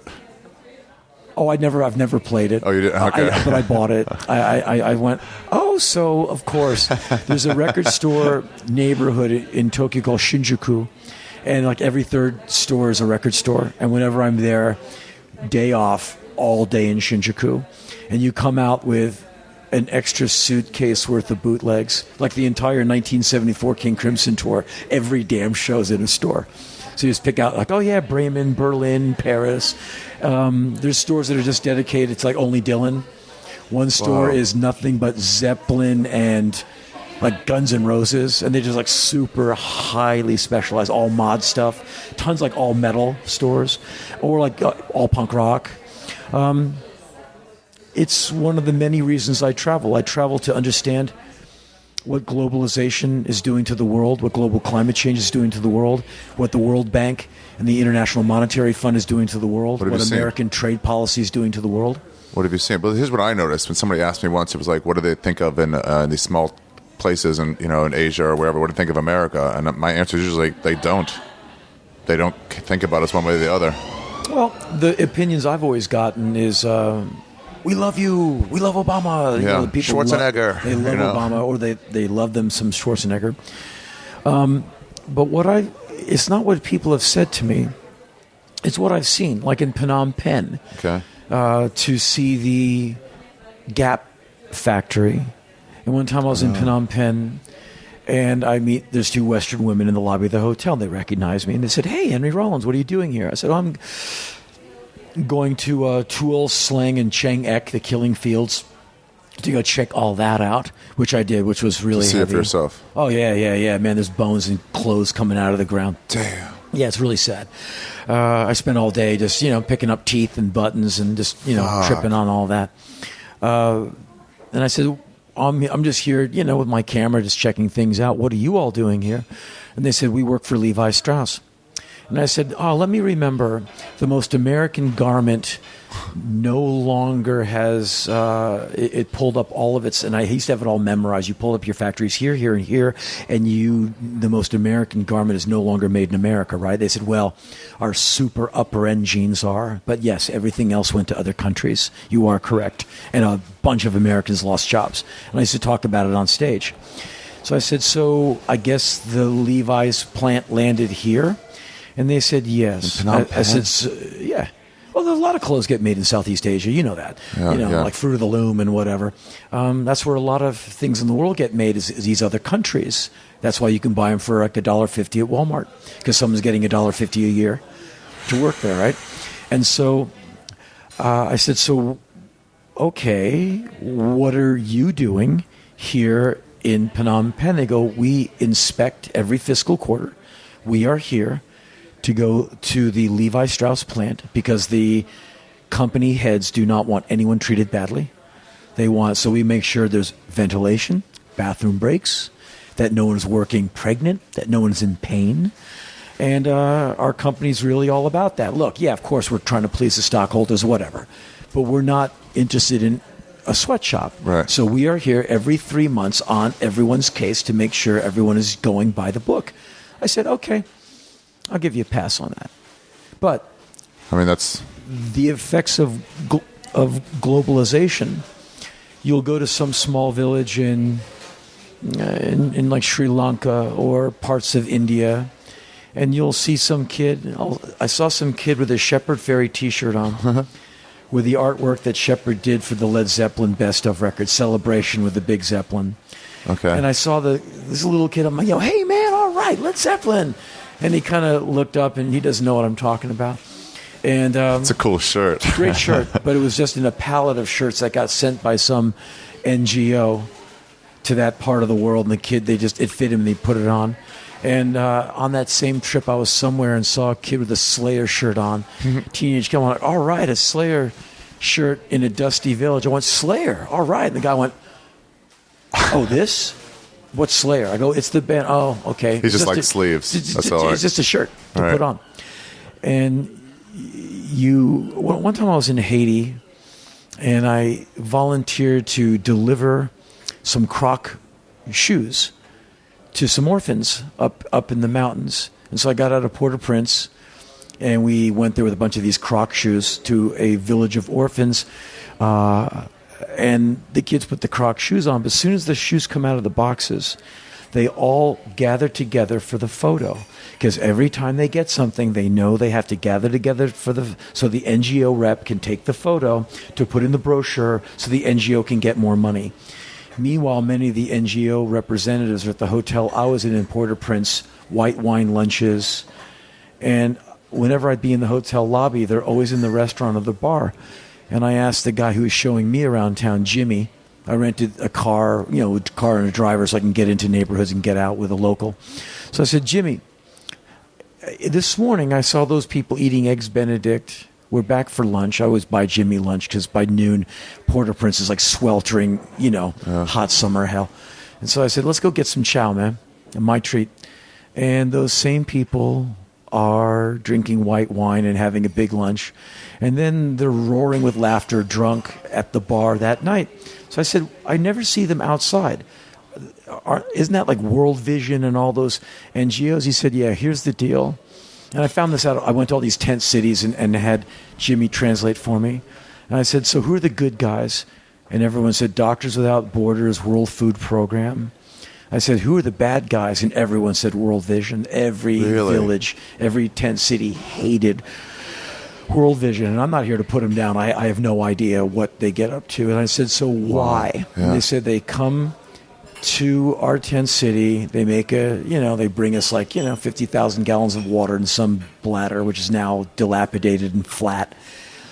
We do the photo op, and then they leave.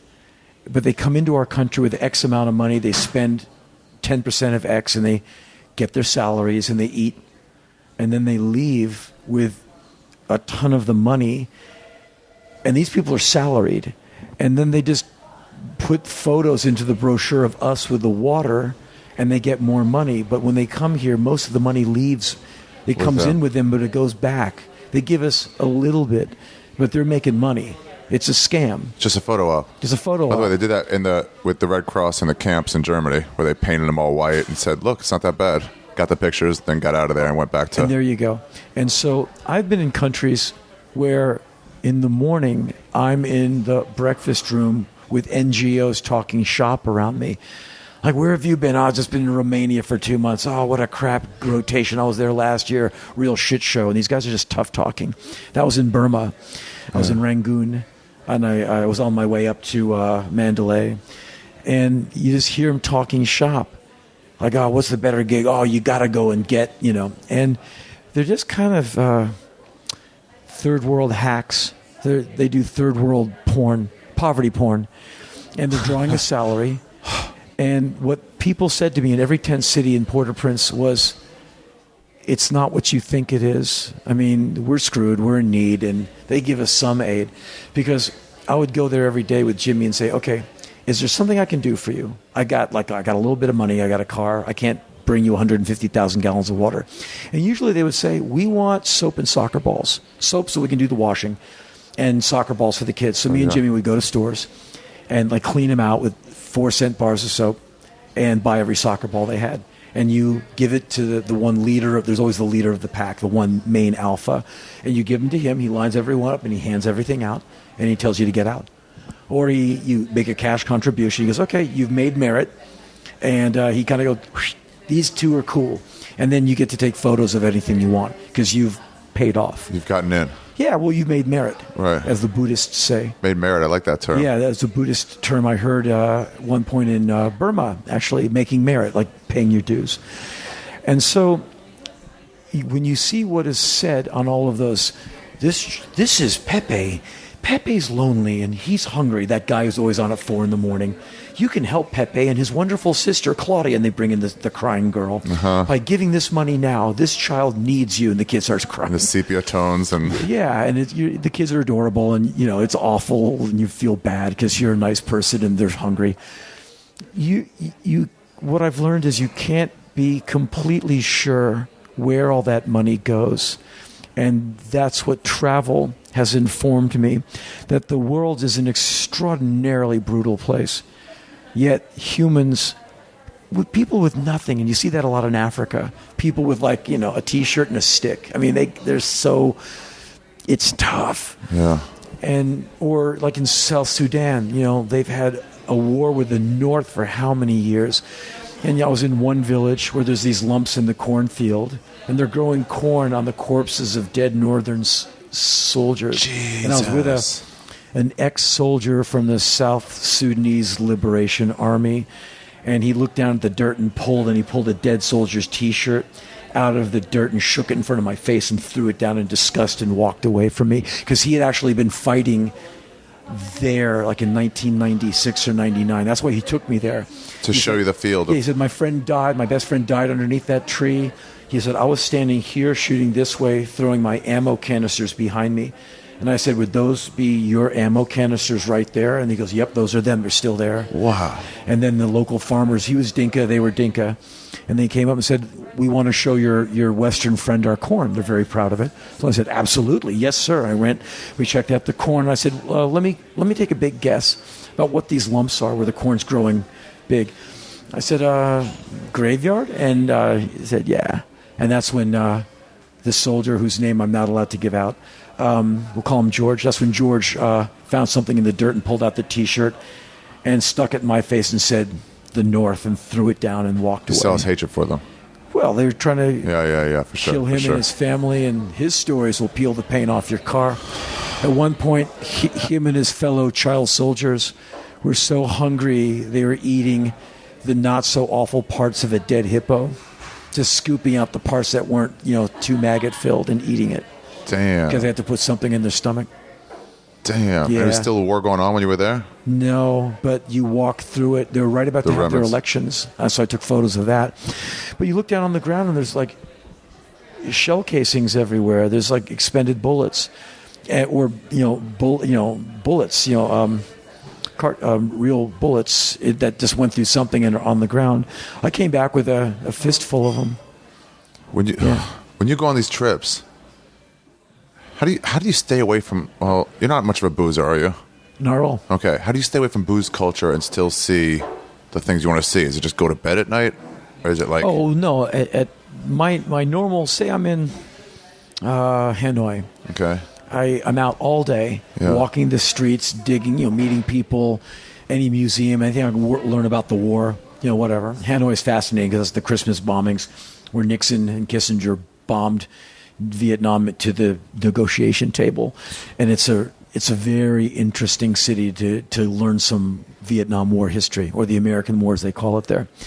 So it's in the From north. another side. Yeah. Oh, yeah. No. Get the Vietnam War from the Vietnam perspective. I've been there 3 times to do that, and it is really worthwhile. It's heavy, and the people couldn't be nicer, but they're very happy to tell you how hard you got your ass kicked. Proof of which is, the hammer and sickle flags everywhere, and every third building is a poster of Ho Chi Minh on every wall. So didn't look like America won that persuasively, to me at least. I'm not trying to get in a bar fight in Montana. But what was I saying? Talking about booze culture. And yes. stay away from it. So I'll be out all day, sweating, getting my photos, taking notes. I go back in the late afternoon, get in my workout, shower up, eat, and the rest of the evening is spent taking my notes and writing things up. I write for the LA Weekly, so I owe them an article once a week. I owe Rolling Stone Australia an article once a month. And I get asked to write. I just wrote a thing for Fringe for The Guardian, and I owe an article to The Australian. Like, I got to get on that this weekend. And so at night, I just write up the notes from the day and write in my journal. And so the rest of the evening is in the hotel, cafe, or bar with a cup of coffee writing, or listening to music and writing. Okay. But I never drink.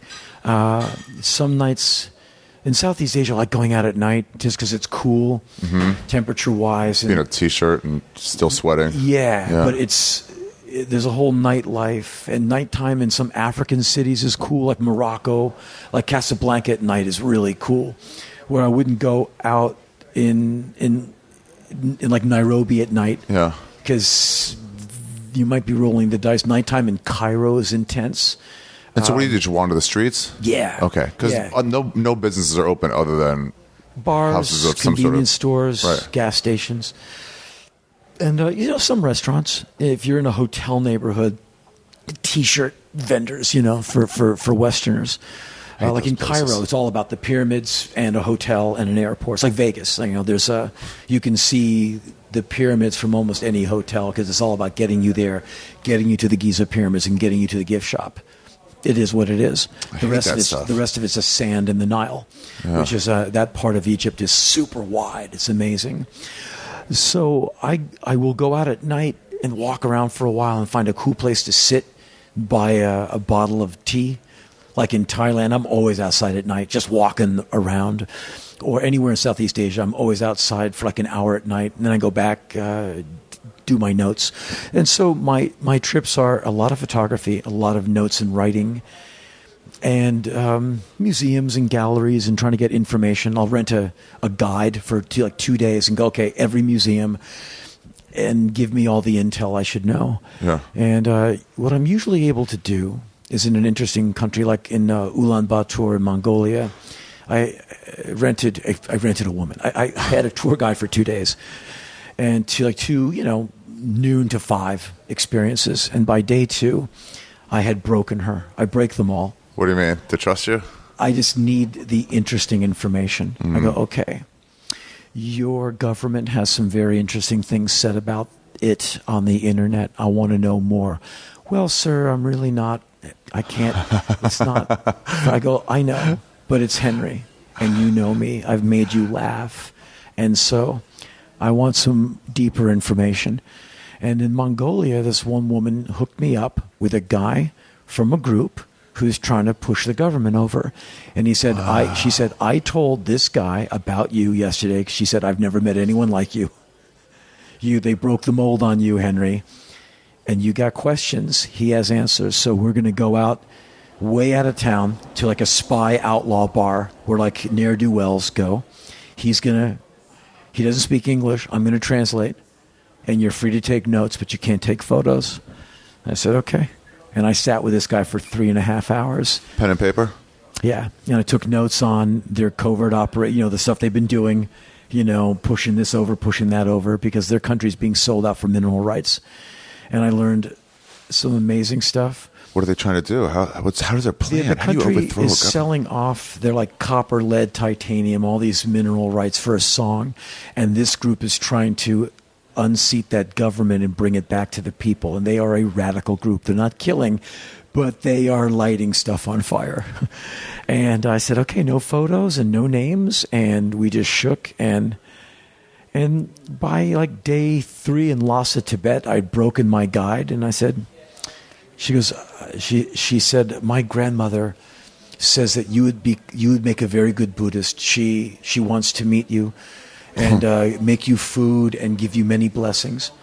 And I said, well, can we go to your house so I can meet your grandmother? She goes, no, Westerners aren't allowed because the Chinese don't want Westerners to see how we live. I said, okay, I need you to tell me real stuff. And she goes, okay, I'm going to tell you, whenever she wanted to give a word emphasis, she would make it plural. So she said, I'm going to tell you many's things. And she said, in Tibet, we are many sads, which just killed me because it's such a beautiful use of English. Many sads. And I said, will the Dalai Lama come back? And she said, no, he'll never. She almost started crying. She said, he'll never come back. We are many sads. And the Chinese are killing us. They're killing Tibet. And we would sit somewhere. She goes, okay, that's an undercover cop. There's another one. And you can start to pick them out. They have aviator shades on. And they stand by all the flagpoles. I go, why are they by the flagpoles? Just to make sure a radical doesn't shimmy up the pole and tear down the flag and put up a Tibetan flag. Wow. And she said, we're being killed. We're being killed. And they're not allowed to tell me this stuff. And almost any tour guide in these countries, like in Turkmenistan, I broke that woman in like an hour because she was a young university student. I said, okay. She wants to talk. Yeah. And I had the right questions. We're in a restaurant. I said, okay, those soprano-looking dudes who just got out of the SUV. They're mafia, right? She said, would you shut up? And they all looked up. I said, I'm going to take that as a yes. I said, what are they moving? They said, heroin, opium, because they're on the border with Afghanistan. I said, she said, for the locals, you'll just get killed for doing dope. But the president gets, everyone knows dope is moving through this country. And meanwhile, they let the soldiers and the Afghans shoot each other at the border for the appearances of like righteousness, but the drugs are moving and it's all good to go. And it's like Russian mafia, I forget, Serbia, I don't know. It's like, hard. And these guys were scary. And you can tell they're in there all the time. They don't want you looking at them or talking to them. They come in looking like, big leather jackets, loose pants, and they come out of a big SUV that's opened by some young guy, and they all come walking, they sit down, and like the bottle hits the table, and they just go hard. You're like, I've been to Russia a bunch. You recognize these knuckleheads. You're like, it is what it is. What is it with mafia where they just can't dress cool? Why can't they just have some fashion They sense? just do what they want. Like when I was in Moscow the first time, when the Russian mafia was really rocking and rolling.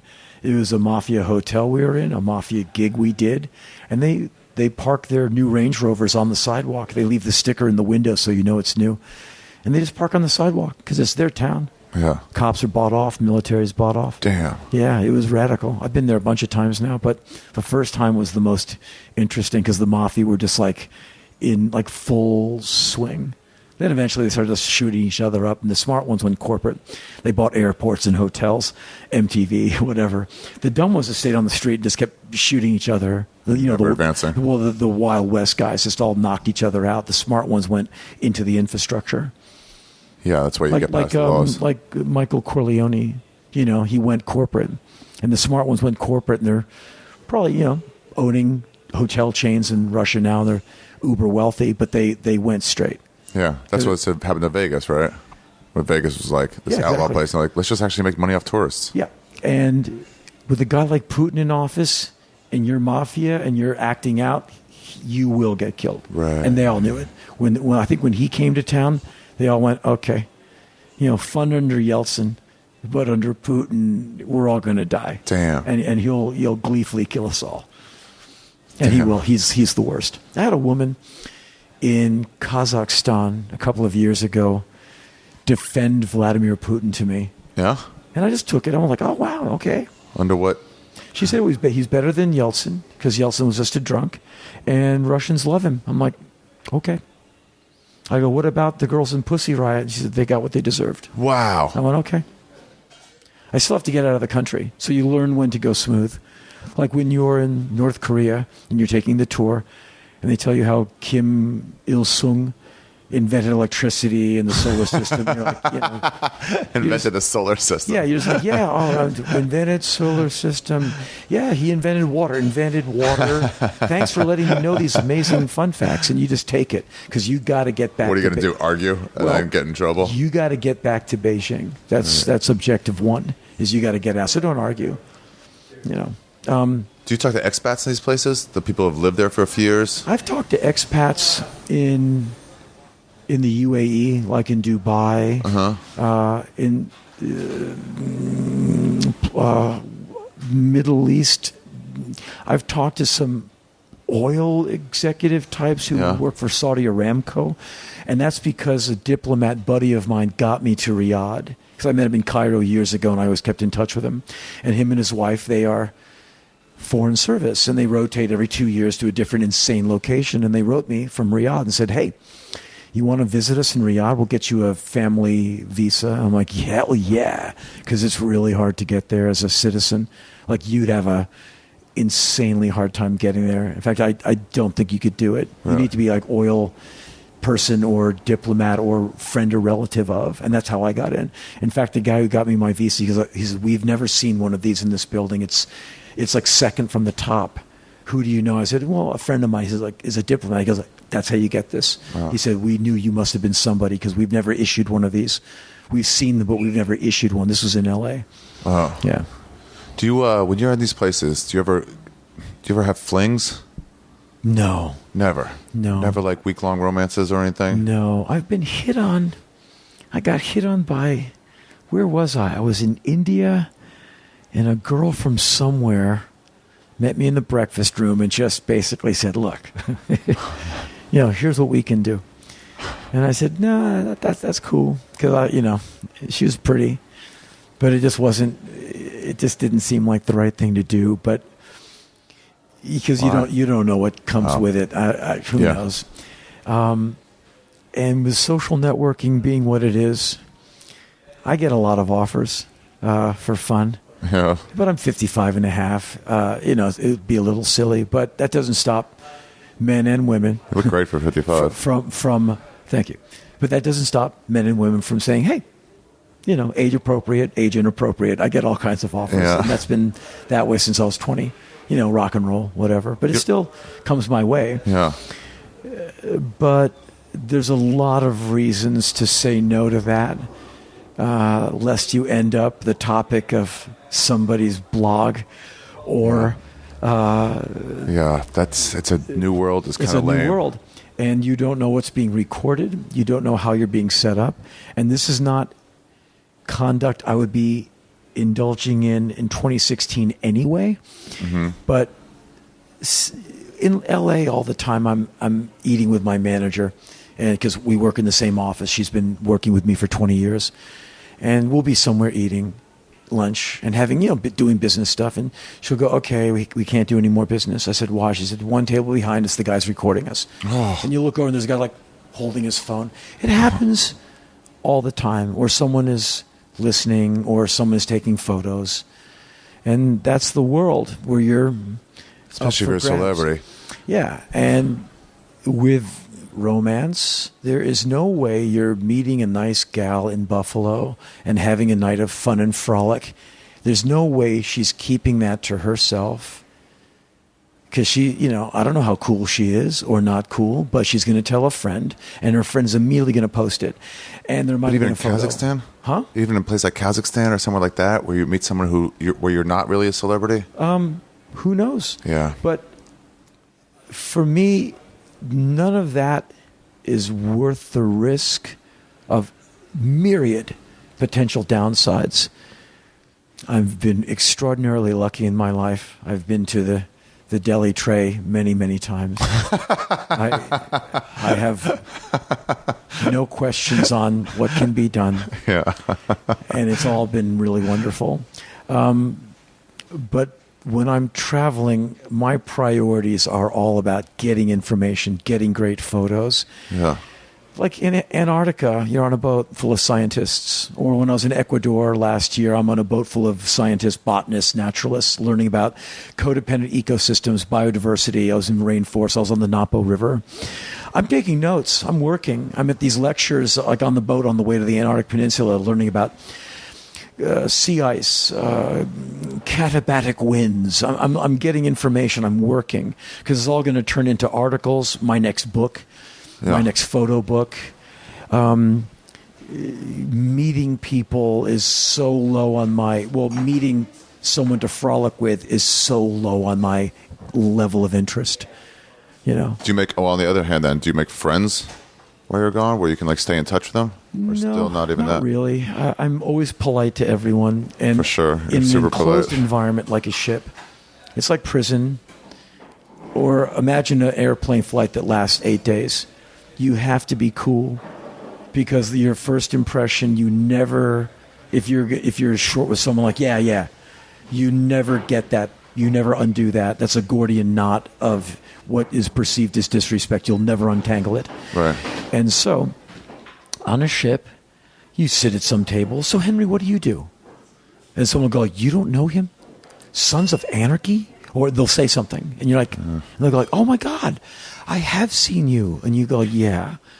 And so now the rest of the dinner is going to be about you. Damn. And so what I do is I go, yeah, I get some interesting jobs. And I deflect. And I say, well, where are you two from? Oh, we're from Nebraska. I've been to Nebraska. That's very nice. And you just get it away from you.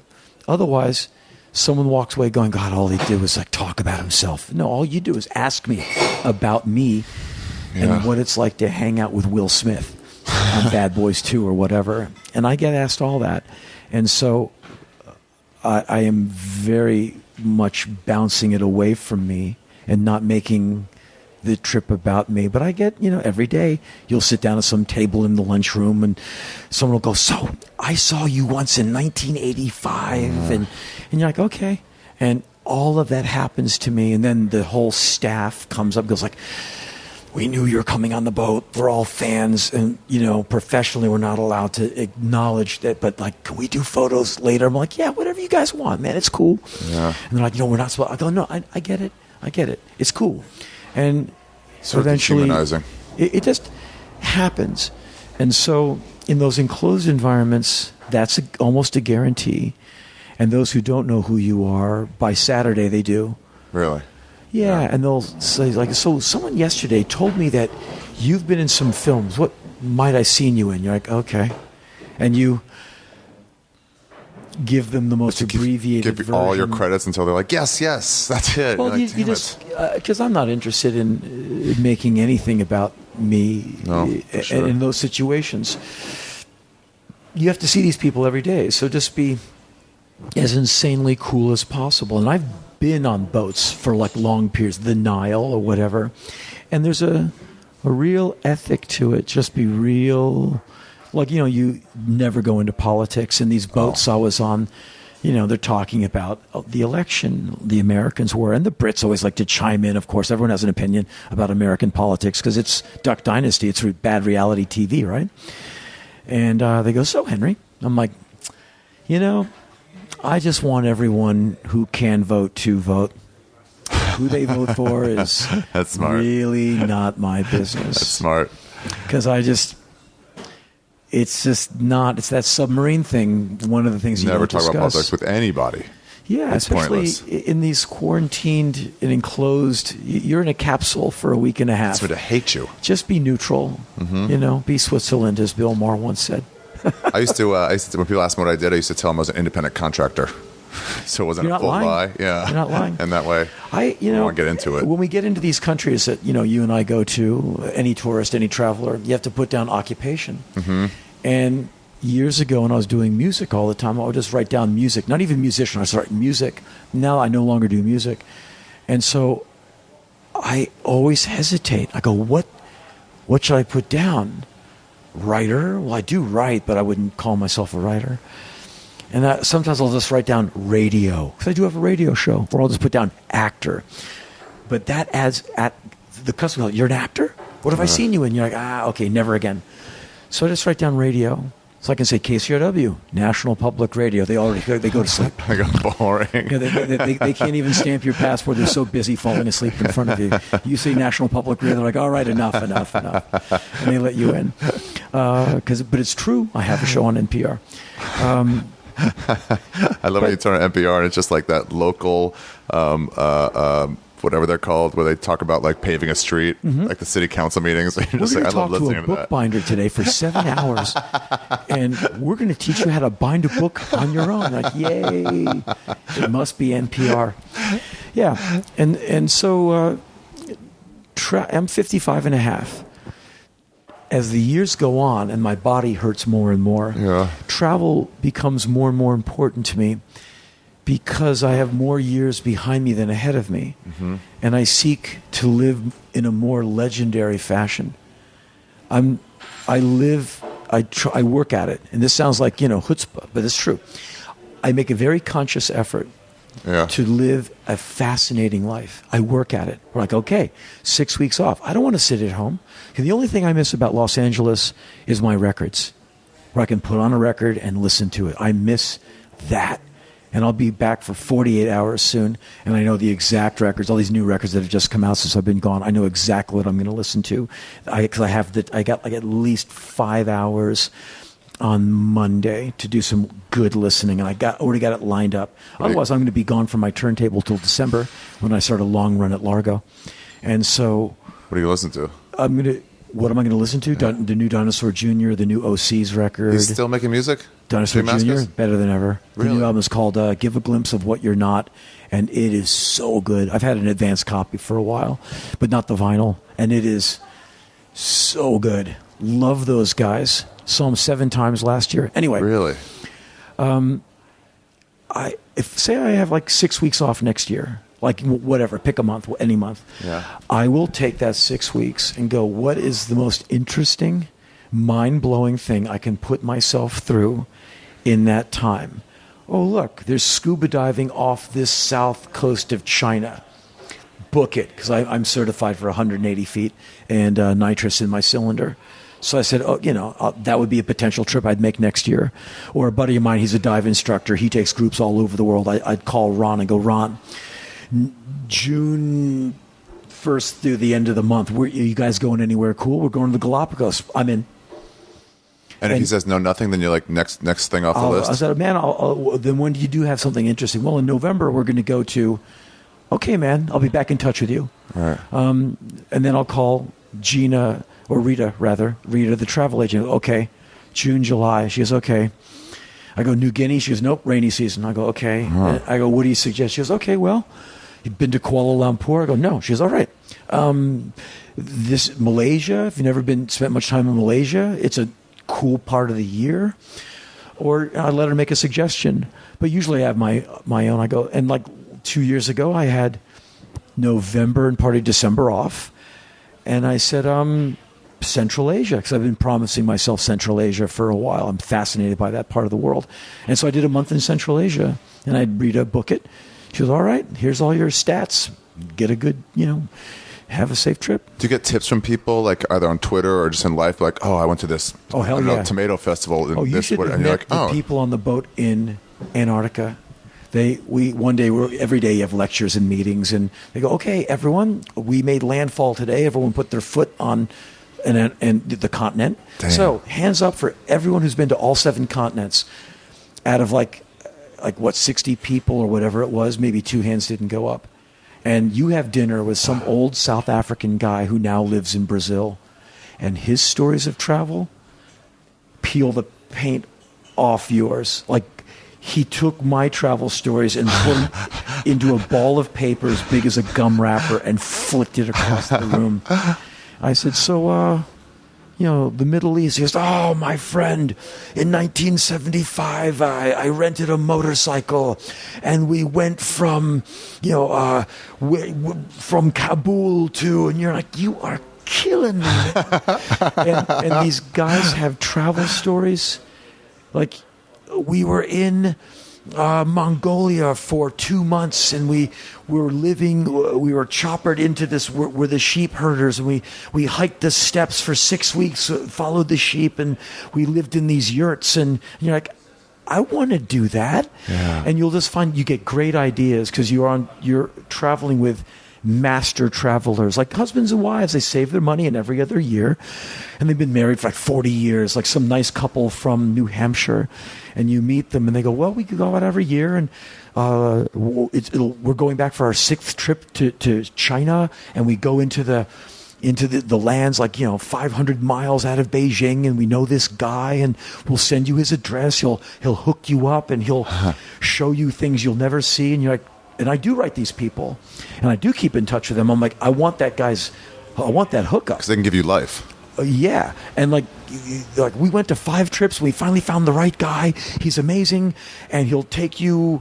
He'll set you up with an airplane, and you're going to fly like 4 hours this way, and there's a runway, and you're going to live with these, miners for a week, and here's his number, and I follow up because they've gone 4 times. They finally found the right guy, and I want to take that trip, and then I have this amazing travel agent. She got me to North Korea. She gets people into crazy places where they fly you in and leave you for 2 weeks and pick you up. And you spend your time with like sheep herders or a bunch of monks at the top of a mountain in, wherever. And these are trips that I want to do all of it. There's not one of those trips I don't want to take. Live with sheep herders. Yeah, man. Or there's yeah. one trip you can take, apparently, where you can take the salt trail in... is it like Mali or Egypt, where it's like a 20-day trek, and these guys move salt. They move a ton of salt on camel, and you can either go on the back of a camel, which will break you in half, or you can walk next to the camel, but you can pay money and you can go. And they kind of act as Sherpas because you're going to go through a lot of water. You're going to be puking, and apparently it's really gnarly. I just don't know if I have the physical shape to do it at 55 and a half. But there's trips like that where, we're going to leave you in a place for 3 weeks, and you're going to get to point B, and there'll be another plane to pick you up. And there's trips you can take like that. There's a woman I know, friend of my manager. She does like 3 of those a year because she's got unending amounts of money, Stamina. like literally gajillions of dollars. And she has done pretty much the entire book of those trips. Wow. Where she's like, hung out with like the yak herders and all of that in Mongolia for a month and done all that crazy stuff. I want to do all of it. There's not one of those trips that doesn't interest me. There's not one river that I haven't been on that I don't want to go on. Do you see yourself from the outside looking in and being like, that guy's cool? No. You don't? I just acknowledge myself as a total maniac who doesn't, I don't care when I die. And I'm just looking to do really amazing things until it's over. What else is there to live for? I don't have any kids. I don't have a wife. For you. I'm not interested in any of that. I'm not putting it down. It's just never been, I never had the chip for that. And so I have the means. I can do it. Why not? Why wouldn't you? Exactly. Yeah. Like if you had dough, like you see these guys, these like Wall Street day traders with like, $25 million a year, and they never leave Manhattan. I go, really, man? I'd have a house on every continent except for maybe Antarctica. But like in Antarctica, I was rolling With with cheap real estate there. Huh? Probably cheap real estate there if you want You'd be it. damaging a beautiful part of the world. Oh, yeah. But there's some bases there where they do weather research and stuff. And there's an alliance I made with a staffer on the ship. It's a geologist. And this is what he does for 14 years. He lives down there part of the year and, takes people on tours, but he researches it. He's a brilliant geologist. And I hung out with him every day because after the lecture's over, I'm the one with 80 questions in my steno pad. I wore him out, but he loved it.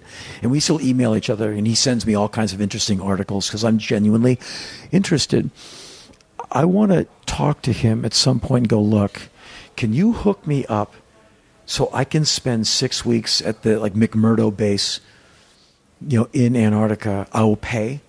I'm not looking for, I want a bunk, and I want to pay for my chow. I want to pay for my showers, and I want to stay out of the way. I know I'll be sitting in a Quonset hut 23 hours a day. I get it. But I want to do it. Yeah. Or there's that documentary on the people who live, I think, in the Arctic for the dark part of the year, and they just do it. They stay, it's like 6 months of darkness. They get those glasses that... Well, it's the Northern Lights. It's, the Aurora Borealis and some insanely minus. And they do the entire cold part of the year. And there's a documentary on Netflix. I think it's called Arctic something. And I saw that, and I asked my travel agent, I said, is there any way I can just pay? Because there's people, they run convenience stores. They run the bowling alley or whatever. Yeah. I said, can I just pay money and live in, the people who live there all in the warm part of the year, rent a bunk or rent someone's apartment or their room? Get the people who leave. And rent it from them, timeshare basically, fly there via whatever, and just pay for my meals, pay for whatever it costs, showers, and do 6 months in this part of the world where you walk outside for 3 minutes and you're dead. I want to do it just to see what would happen, what the writing would be like, and what the life experience would be like. And she said, you would do all those months just for that? I'm like, oh, yeah. Oh, hell yeah. And so there's lots of things like that I would like to do, some very extreme travel. Like you will live alone for 6 months in this cabin, and It would do something to you, I think. Because after a few days, you'd be like, I can't handle this. And after 2 weeks, you'd be like, now it's a new moment. right. Now it's a And new after thing. 3 months, you'd be, okay, I've lost my mind and recovered it 3 times. And I'm really tempted to pick up that sat phone and pay for Get a outta here. helicopter to get me out, but I'm not going to do it. I'm going to see him in the spring. If there's things like that available to a citizen like me, I am willing to take it. I just thought I recognized that guy walking by. It looked like Thurston Moore of Sonic Youth, but it's not. That would have been cool. Yeah, that wouldn't be surprising to see him here. But that's the kind of travel I'm up for now. Weird isolation and extreme conditions fascinate me. And there's another trip in Antarctica one can take. I'm looking to take it a year from this November. It's the trip I just took with an extra few weeks tacked on to the beginning, where you go through the South Georgian islands and you see the emperor penguins, the big ones. Because I was talking to the crew of the ship, and I said, I got to do this again. They said, Henry, you're so curious. You really need to come back on this ship. We're not looking for your money. We're just saying, come at a different time of the year. Like if you come in December, like all the breeding penguins you saw, you'll see the chicks hatching out. Oh, wow. Like all the snow you saw, it'll be mud. All the water you saw, it'll be full of whales. Like you come back here in a month and all this changes. Like come back in a year, but come in December and you'll see the same places, but everything will be different. And they said, and if you want, there's a longer trip we do, like every other time or whatever. We do the South Georgian Islands, and the trip where you got on the boat, that's just a stopover. And it's like 3 or 4 weeks on this boat, and you'll get your mind blown with everything you'll see, but it's a big commitment and it's not cheap. Must give you respect for. Oh, sorry, go ahead. And I said, I'll see you on that. Damn. There's no way I'm not doing it. And I'm looking for that in 2017. This must give you respect for nature, saying Well, stuff like this. I've never done eco travel before until last year, where I wanted to learn more about where my food comes from. And it was a combination of things. And one of the things that led me to going on the Napo River, a tributary of the Amazon, to learn about biodiversity and see all the freshwater dolphin, and really try and get my head around some basic concepts of biodiversity and codependent ecosystems, was learning to scuba dive and going face up with sea lions and fish, because you look at them and they look at you too. They totally check you out.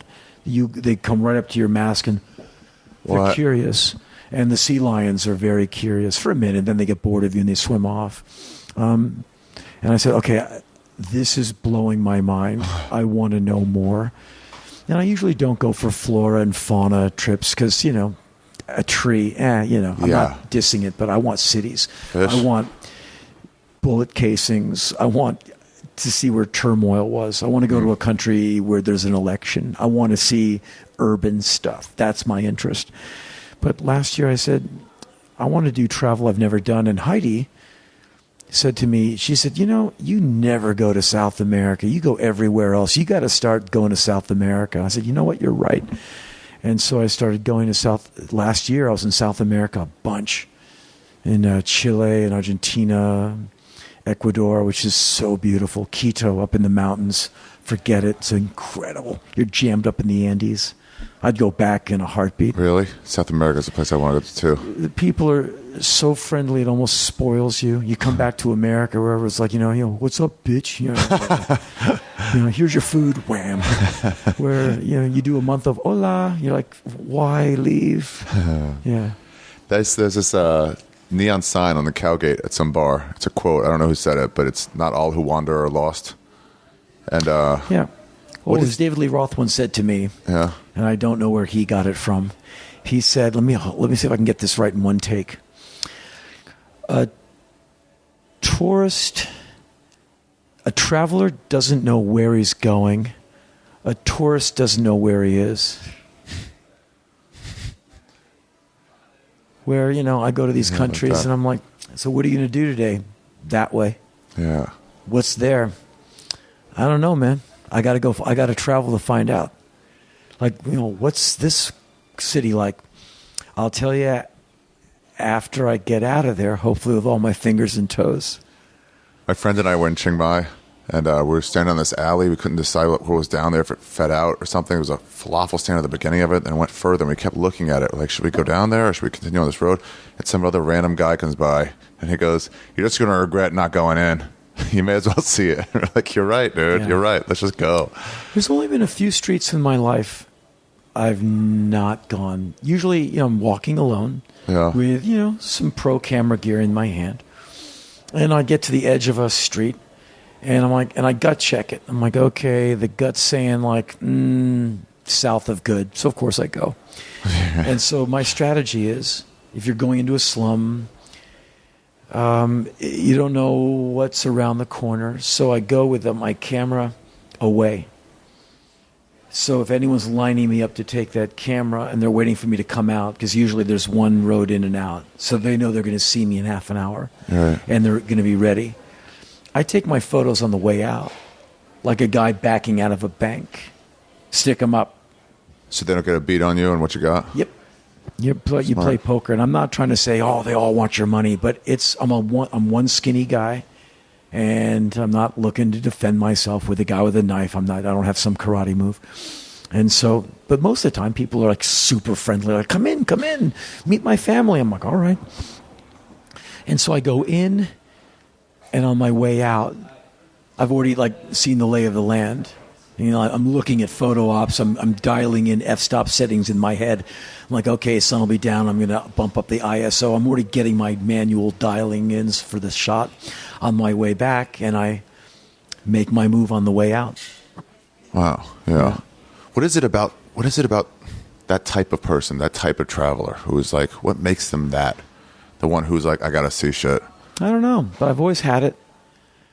And I always love the idea, because I'm on stage like this year, 150 shows in 19 countries.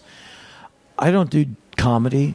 Sometimes what I say is funny. Yeah, I would disagree but I'm with not that. But writing stuff to be funny. I'm telling you something that happened in Iran, and a lot of it was funny, and some of it was really sad, or poignant, or relevant, or interesting.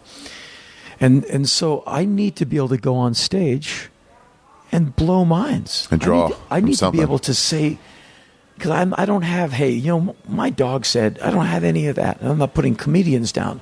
I wish I had that talent. What I have is insane world travel stories. And so this year is a tour year. 150 some shows.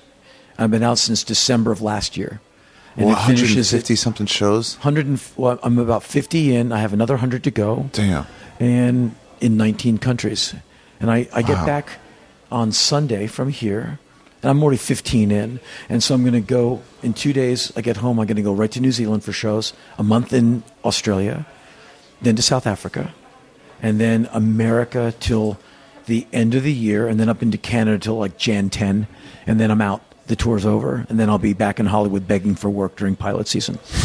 And, you know, weekend dates, you know, as we do, fly out, fly back. But this is the big year for touring. And I do one of these big world tours like every few years. And the last time was 190 shows, which is what I prefer. So I only got 150 this time around. Get everything in at once and then build up a new material in the next year. Exactly. And so in the off years, I'm traveling, gathering new stuff to trot out on stage. I'm getting information. I'm letting the information steep, getting the wisdom from the story. So it's not just sheer reportage. Like, you go to Central Asia, you see a bunch of mosques and madrasas. But 2 weeks after you come back, you start thinking like, well, what's the lyric in the story? Where's the poetry? What's the thing of it? Who's trauma? Human trauma and cultural crisis. Because what Genghis Khan's Mongols didn't level in the beginning of the 13th century, like 1220-something, the Mongols came and like leveled Central Asia, just crushed it. Then, you know, the Chinese came in, the Arabs, all these people came in and the Arabs came in and gave them Islam. And then the Soviets came in and shut down the madrasas and the mosques and screwed those people up. And then in 1991, all those countries got their independence. You go through all these cities, there's Islamic writing, Arabic, there's Latin, you know, English or European, French, and then there's Cyrillic, Russian. And I ask these guys, you can't get through Central Asia without a guide. You just can't get the border crossings. You'd have to pay a lot of money. Hey, I really need to go there here. And so you need someone to finesse the crossings. Otherwise, it's just too spread out. You need to rent a car. Everything is 100 miles distance. So you need a guide. Also, you can learn. To tell you who to bribe too. Huh? To tell you who to bribe too.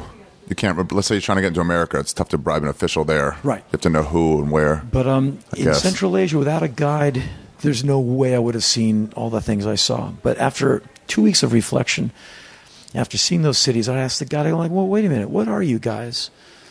Are you products of Soviet overreach?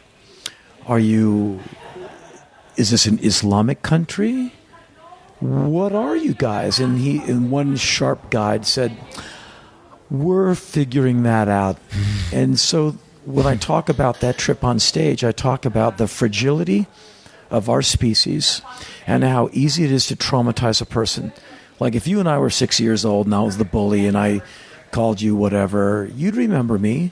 You remember that beating. You remember that humiliation until you're 50. It might even inform why you do stuff. I'm thoroughly energized by the humiliations of third grade. That totally charges me. And so we humans, we remember stuff. You molest us, we stay molested. You beat us up, we stay beat up. That's therapy and PTSD for the rest of your life. You traumatize a culture, it goes into the DNA, and their kids are traumatized. And 2 generations later, they don't even know why they're screwed up because there's no context. They're just in this weird atmosphere. And that's what the takeaway of Central Asia was. And that's what I'm taking to the stage. Not this mosque, because they're all beautiful. Right. It's the fragility of Homo sapiens. And what I learned about from Central Asia, I need to be nicer to you. I need to be better to every stranger I meet. Because we're really fragile creatures. I'm fragile. You're fragile. We're neurotic too. We're just too many thoughts. We're too smart. We're too fast to uptake and process to not be nuts. And there's no person in the world who's so tough that they can't be broken to tears by an interrogator, by their mom. Yeah. And so, like you see those gangsters on the first 48, some hard guy, and I didn't kill anybody. The mom goes in. Baby, you need to tell the truth. The guy breaks down and confesses to the whole thing because his mama came in and said, I'm sorry, Mama. It's set in. And Mama said, tell the truth. And the detective comes in, something you want to tell me? He goes, yeah, man, I did it. Because Mama went in there for like a minute and said, damn, tell. And so anyone can be broken. And from Central Asia, I learned no matter how decent I am, I've got work to do. I need to upgrade. I need to be even better. And that's what I tell people at the shows this year. I said, in my country, if Trump wins, there's going to be lines coming out of Starbucks because all the liberals will need triple lattes and more wine and more sex, and they're just going to have existential crises because an idiot now runs America. If Clinton wins, there'll be lines coming out of Walmart because everyone's buying more ammo and more booze and more bad food. I said, it doesn't matter who wins. It's going to be a really rough country to live in because one half is going to be pissed. And I'd rather the left side get pissed because they drown it out with wine, drugs, and coffee, where the other side drowns it out with bullets and violence, and fighting and beating up people like me. And so, but it doesn't matter. Half the country is going to be pissed. It's a fucked one. It's a bad one. Yeah. And I've been saying to my American audiences this year, in February, I did some American shows around my birthday, but all the big American tours this autumn. But I did a handful in the Midwest. And I said, whatever happens in November, you're just going to have to be an amazing person. Because we shall not overcome. This country will not overcome. We've proven it. We don't want to. We are not interested. You are. I am. But we're not. Because we've had so many chances from 1865, the end of the Civil War, to make it better. And we've dodged every opportunity. Failing. We don't want it. Big business doesn't want it. Our corporatized democracy doesn't want it. Our money comes from weapons delivery systems, and incarceration. And so what gets in the way of all that is equality, education, peace, and prosperity. And so we don't want that. And that's why what goes on in back rooms is now happening in the streets, where this kids get shot by cops and everyone goes, that sucks. And it just keeps happening. And it's Jim Crow. It's institutionalized racism. And that's what happened when you got the 13th Amendment, abolished slavery in 1865. In 1868, you got the 14th Amendment, making equal protection the law of the land, where the rich guy has the same rights as the barista at the coffee place. All equal protection. What did you get out of that? Jim Crow laws. The Klan exploding in numbers. And so our country is not interested in progress. You had an amazing president for 8 years. He got hardly anything done. Yeah. What he did get done, because he's a triple-level chess player who managed to nuance his stuff through Congress, and they howled and moaned. That's why he got fractured healthcare. They got the worst possible version of that thing. God. It's like pulling an elephant through a keyhole. They got it through, but look at the elephant. The thing is all scarred up. It sucks because these people operate on inequality. That's where their bread is buttered. So have to make stuff fit into the unequal levels. That's where the money is. Because if you let everyone who's smart in on the stock market thing, that guy's not making $20 million a month anymore. He's only making 18. He can't live without the other two because he has to have it because, freedom. And so what I learned about Central Asia is hardly even about Central Asia. It's about the human race. And so that's why I travel to these places so I can come back with a story that sounds like some prismatic, weird non sequitur, some ricochet off where I've been. Like, what did India teach me the times I've been there? That humanity is beautiful even when it's dipped in its own fecal matter. When you see a body on a funeral pyre on fire, you watch it for like an hour to watch some old dude burn, which I've done a few times. You just go, well, it's just life. It's just death. Nothing to trip on. Because the family's watching Grandpa burn. They're not crying. They're not tripping. They'll see him later. They'll see him in another life. They're not even sweating it. As a Westerner, you're like, that guy's on fire. Damn. They're looking at you like, tourist. Yeah. They don't care. It's just life. And this is the wisdom of travel. Because you can't get this from a documentary. Because you can't smell it. You can't get it from a book. Because you're not walking over it. My first day in India, I saw 9 dead people. I went into a funeral home. Oh. I saw a dead person getting walked down the street, and I smelled smoke, and I see a dead guy on a pile of wood. So I'm going in here. And there's a line of little grandmas and grandpas, shriveled old people on the floor, covered in flowers. Not just a body, just all wrapped up, ready for the cremation. And the family is gently moving grandma and grandpa up the line to the oven because they can't afford the outdoor. And then I hear arguing, 2 men haggling at the front of the line. So I go to the front of the line. I'm just some Westerner, I'm sneaking around. And there's the owner of the funeral home and the relative of the deceased. And they are standing on either side of a dead woman, little old lady on the ground, arguing about the price, haggling over the price of the incineration. What? They come to an agreement. Rupees are exchanged. The oven door opens. Without any ceremony, Grandma goes in, closed the door, and the guy said, visiting? I said, yeah. He said, come, my friend, I want to show you something. He took me behind the oven, because it's his brand new oven, with a digital readout. And he was so proud of the digital readout. You're like, 640 degrees or whatever. I'm like, okay, duly noted. That's intense. And I've seen burnings in India, in Bhutan, in Thimphu, Bhutan, and it's edifying to spend all afternoon watching the monks do their 2-hour prayer, where they're blowing through horns made of human thigh bone, and then they light the wood on fire and the cloth surrounding the body. So the first few minutes it's fluffy white smoke. And then it gets to thin, oily smoke, and you hear crackling and popping. And that's the body. That's the lean tissue burning. That's the fat. It's just meat.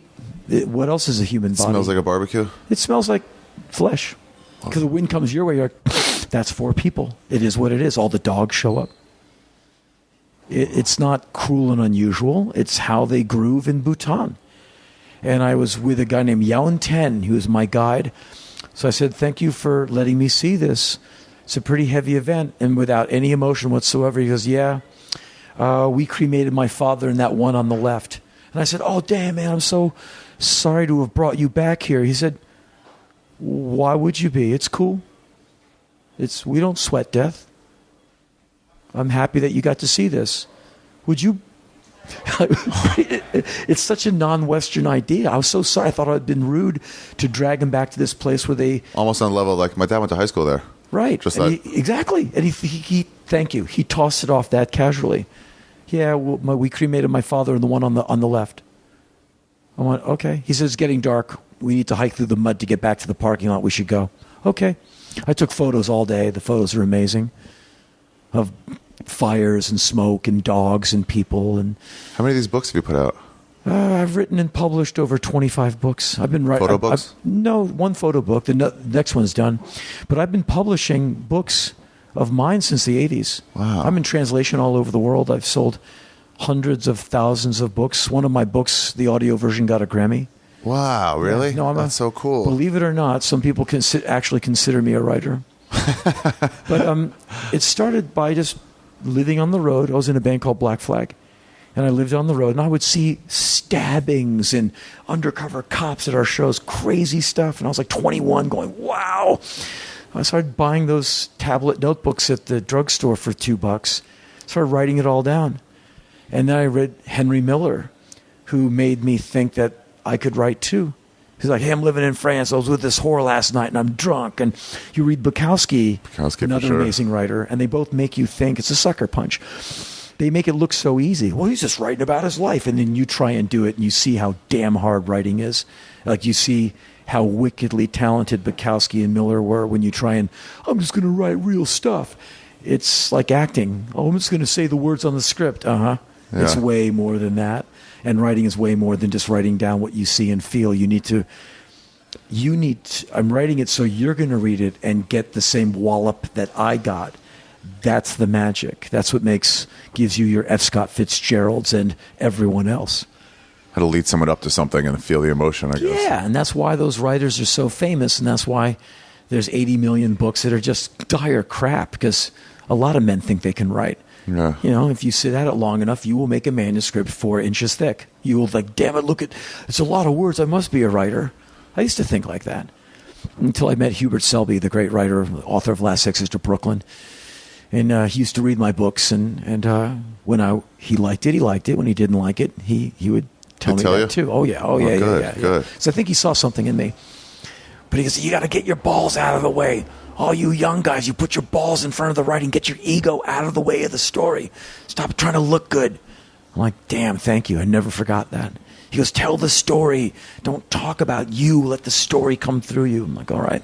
Yeah, coddling is the worst thing you can do for someone. For anybody. It's how you lose a race. It's how you lose the Olympics. It's how you get killed. It's how you don't bring all your soldiers back from a mission. It doesn't help anyone. So you guys are trained enough. I'm sure you're fine. Yeah, no, it'll be cool. You know, the valley's gentle and it's peaceful. No, your writing's great. Oh, no, your new album is fantastic. You know, your A&R guy should tell you, your new songs suck. You guys really need to stop arguing and get to work. I see it happen to comedians all the time, where people will be like, no, it was a bad crowd. It was a bad crowd. And I'm like, don't tell them that. Yeah, you're just killing them. You're going to kill him. And if that guy had a shred of hope, you're going to help him self-immolate, because he won't understand. He won't see it when it hits him, because you didn't help him. He won't know to look right, and he's going to get run over. Yeah. Because you should have told him your material's average, but you're better than your material, Right. so get to work. That's why a lot of musicians fail. They get that group around them. The yes men's. So, yeah. Yeah, those people telling them how They great get they are. paid to go, man, that was a great show tonight. Man, Well, why are it's the reviews stupid. so bad? Hey, man, they don't understand you, man. They don't understand you. Well, yeah, with those, then you can never look inwards. You got to be like, they're all idiots, Yeah, no matter what. The critics said I was lame when I face planted and passed out on stage. Hey, they don't understand. You're under a lot of stress. I was punk rock. Yeah, it wasn't the heroin. It's the stress. Yeah, no BSing anyone. The only reason you do it is to, like, it would be a Sun Tzu strategic move. You weaken your enemy so you can. Oh, yeah. Oh, yeah, no, your music is great. So you can, take his management and, take his woman next year. It's how you win the fight. You go, oh, my arm hurts. Wham, and you just hit the guy. Yeah. Yeah, Sun Tzu wrote the book, The Art of War. Yeah. Feign weakness, and when your opponent lowers his guard, you kill him. That's another It's one level. of but it's one of the many things he teaches you in his book. It's called the Japanese Wall Street Trader book. It's how the Japanese trade. That's their Bible for trading. Really? Is the Art of War? Art of War. Yeah. Yeah. It's a fun book. It's skinny. You can fit it in your breast pocket. It's a tiny little read. It's like Machiavelli. It's dense, but it packs a punch. You ever get that red book in China, the quotes of Mao? No. Oh, I got what small one, and you leaf through it, and there's some good ideas in there, man. Mao is intense. I'm no expert, but he was a radical dude, Yeah. and he put his followers through a whole lot. China's worth going to. I've been there a bunch of times. It's trippy. I'm no expert on it. I've not traveled it much. I've just been to Beijing and Shanghai a bunch. Yeah. And I really want to get out into it someday. But Beijing is an amazing city. It's fascinating and psychedelic in its strangeness. It's just so weird. It's just so like these 16-lane wide streets. And then two blocks over, there's the hutongs. They're like, what is this? There's not even parallel streets. Like, Yeah. how do they go? Yeah, you can get lost easily. I always stay in a hotel about 4 blocks from Tiananmen Square. It's a Raffles. It's a good Asian chain. And I know the manager, when I use Beijing as a hub, like when I went to North Korea, I didn't go with my laptop, and he puts it all in his office. So John is his name. John's hooked me up more than once, and I've kind of used his hotel as kind of a launch pad to go you go to back places there? and come back and use Beijing as the place, the hub to go up to Mongolia and back, North Korea and back, where I pass through Beijing and go to the Raffles and use that hotel. You know, I give him business, and he looks out for me. I give him a backpack of stuff. I go, look, here's like a bunch of clothes and food. I just can't take it to North Korea. I don't know if I'm going to get out of it. He goes, I'll put it in my office next to my door. It'll be safe. That's I said, great. Thank you. And he looked after like my other camera body and other lenses, like tons of stuff. Do you try to stay offline when you go to these places, or do you like go No, check I can't. stuff? I can't. I'm responsible to hand in things. Right. It's tricky. Like Google.ch is a tricky browser to maneuver. Being in any Central well, Asian country where yeah. they do censor the internet, like in Turkmenistan, I stupidly tried to look up the human rights records of Turkmenistan and was kicked off the internet for 15 minutes. They put you in the penalty box. Really? Yep. Anytime you look for anything. Hey, dumbass, not here. Yep. They go, Yeah. nope. And they will literally go block site, block site, block site. And I tricked them. I was able to find information on Turkmenistan by going to a Southeast Asian newspaper that had a report. So I went through their newspaper and got to the article. And somehow was able to, wear the glasses with the fake nose and mustache. And get in. The E version of that. And I had to. I did a feature for Time Out UK, and it was a photo thing, so they wanted my photos and me writing about it. But I was in Beijing, and I had to get out of the hotel. There's a frozen yogurt place. Free internet. They left their internet thing on, so I'm hiding in a parking lot so the cops don't roll by because they're going to come right up to me because I'm lit with a laptop. It's like 4 a.m. And I'm sneaking out of Google.ch to America. I forgot how I did it. Through AOL, like using AOL.com as a laundromat, and laundered my images like out of China through America to the UK. And I'm just totally Radio Shacking this because I'm a Luddite, and it worked. And it took like 10 minutes per photo, but I was on deadline, and I had not counted on China not allowing me to send these images. And I was like, okay. And I did it. The sun started coming up. I'm like, okay, my bones were aching. I'm like, oh, too old for this. But this life I have out in the world. And I have an identity out here. I'm this traveler guy. I understand myself out here. I've earned my familiarity with cities. Like when I'm in Melbourne, I know exactly the restaurants I like. When I'm in Tokyo, I know where I want to go. I know all my favorite neighborhoods in Dubai because I earned it. I've been there enough times. I went out on the streets.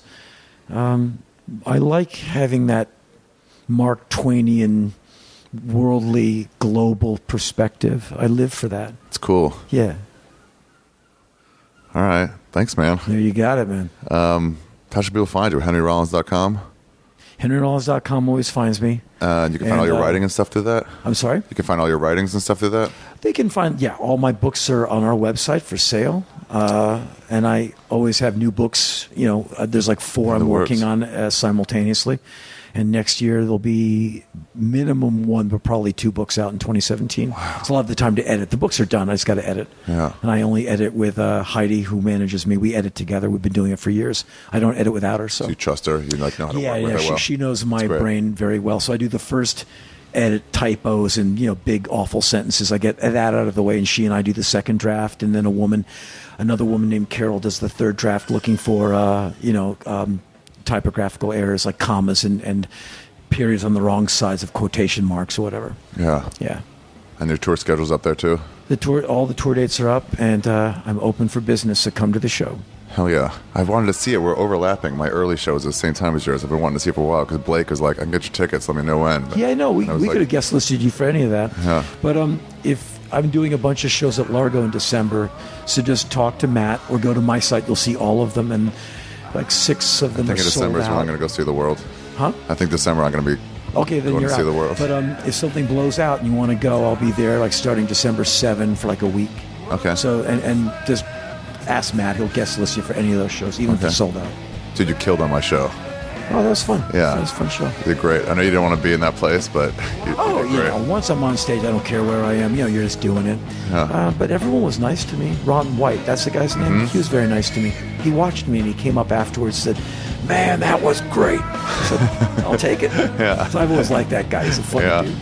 But yeah, that was a fun show. Thanks for letting me, be part of the gang for a night. Yeah, you're welcome. Yeah, it's cool. It's awesome. Well, All right. thanks. Thanks, Henry. You got it.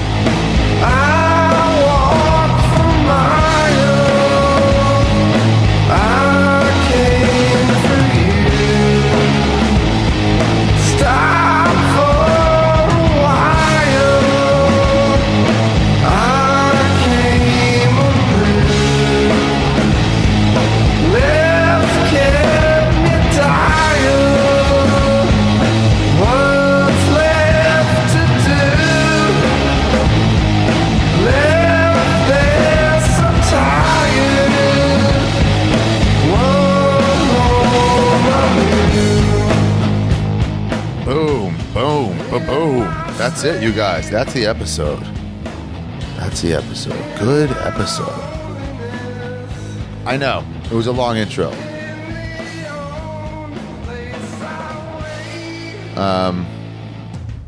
Yeah, good episode. Man, I'm glad I did that. Glad I did that with him. So cool that he was able to fucking come and sit with me and tell me all that stuff. Henry Rollins, everybody. I gotta see that show. I gotta see what that show is like. It seems so interesting. He was a really good storyteller. On my show, you guys gotta look it up. I'll put it on the website, but you guys gotta look it up. This Is Not Happening playlist. And again, new ones are coming soon. Tampa Bay this Thursday, Friday, Saturday. Chicago Thursday after that. What is that one? Come on, get there. 22nd, and then Rosemont the 23rd and 24th, and then Denver the 25th.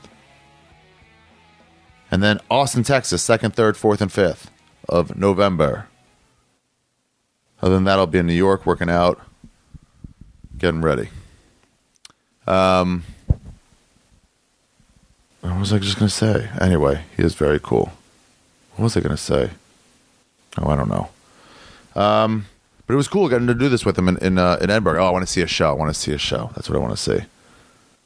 Yeah, I get it. New episodes of my show, and then I did my dates. There, boom. Now I got there. Pfft, guys, smoking less pot. My memory is coming back. I feel it. I feel like I've gotten better memory. I mean, I remember all 4 years of my life right now. All That Is Gold Does Not Glitter by J.R. Tolkien. For his fantasy novel, The Lord of the Rings, it alludes to an integral part of the plot and describes Aragorn, son of Arathorn. This poem appears twice in The Lord of the Rings, first volume, Fellowship of the Ring. It first appears... All right, whatever.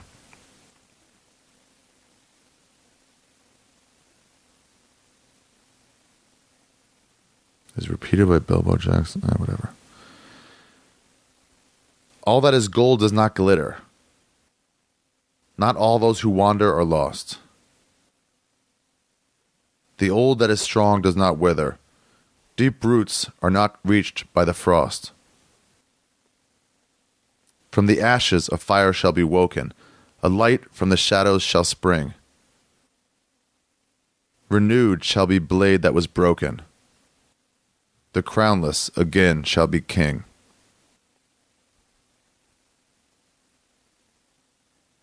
Oh, his name is Strider. That's who did it. Aragorn, he was Strider. He was the guy who fucking wandered around. That's fucking scout, doesn't even need an alarm clock. Dude, my memory, that is from the book. That is not from the movie. That is from the book. Even from the movie, it was a long time ago. He doesn't need an alarm clock. He just wakes up. He just knows how to wake up at the right time. That is from the book. That is a fucking Hebrew Academy memory. I was gone there, and the 10th grade was my last year, and I was over there. What side? Was that the high school side? I remember where I read that. I used to hold my dumps in because I'm afraid to let them go out. Stain turtle my underwear every time.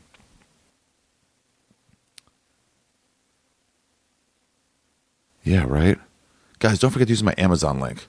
Do your shopping through that, through the Amazon link on arithegreat.com. And that's where you can see all my dates, too. And get tickets for all my shows.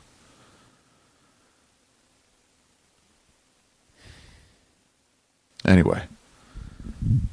Yeah, that was wait, where's I think I think that was 7th, 8th grade. Because where's 9th, 10th, 11th, 12th? That was 4, 5, 6. No, that was senior. Okay. So that was 9th or 10th grade that I read that. So that's a memory from 9th or 10th grade. Dude. Yeah. Yeah. Older version. Earlier versions of the poem recorded The Treason of Isengard, part of the History of Middle-earth book series by Christopher Tolkien. All that is gold does not glitter. All that is long does not last. All that is gold does not glitter. All that is long does not last. All that is old does not wither. Not all that is over is past. Second quatrain was added during the following revision. Not all that have not all that have fallen are vanquished. A king may yet be without crown. A blade that was broken be brandished, and towers that were strong may fall down. That's it. I'm done reading this book, this chapter, this fucking poem.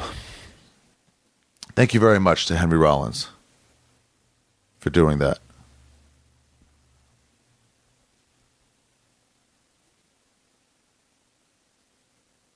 Man, I want to go to some other places.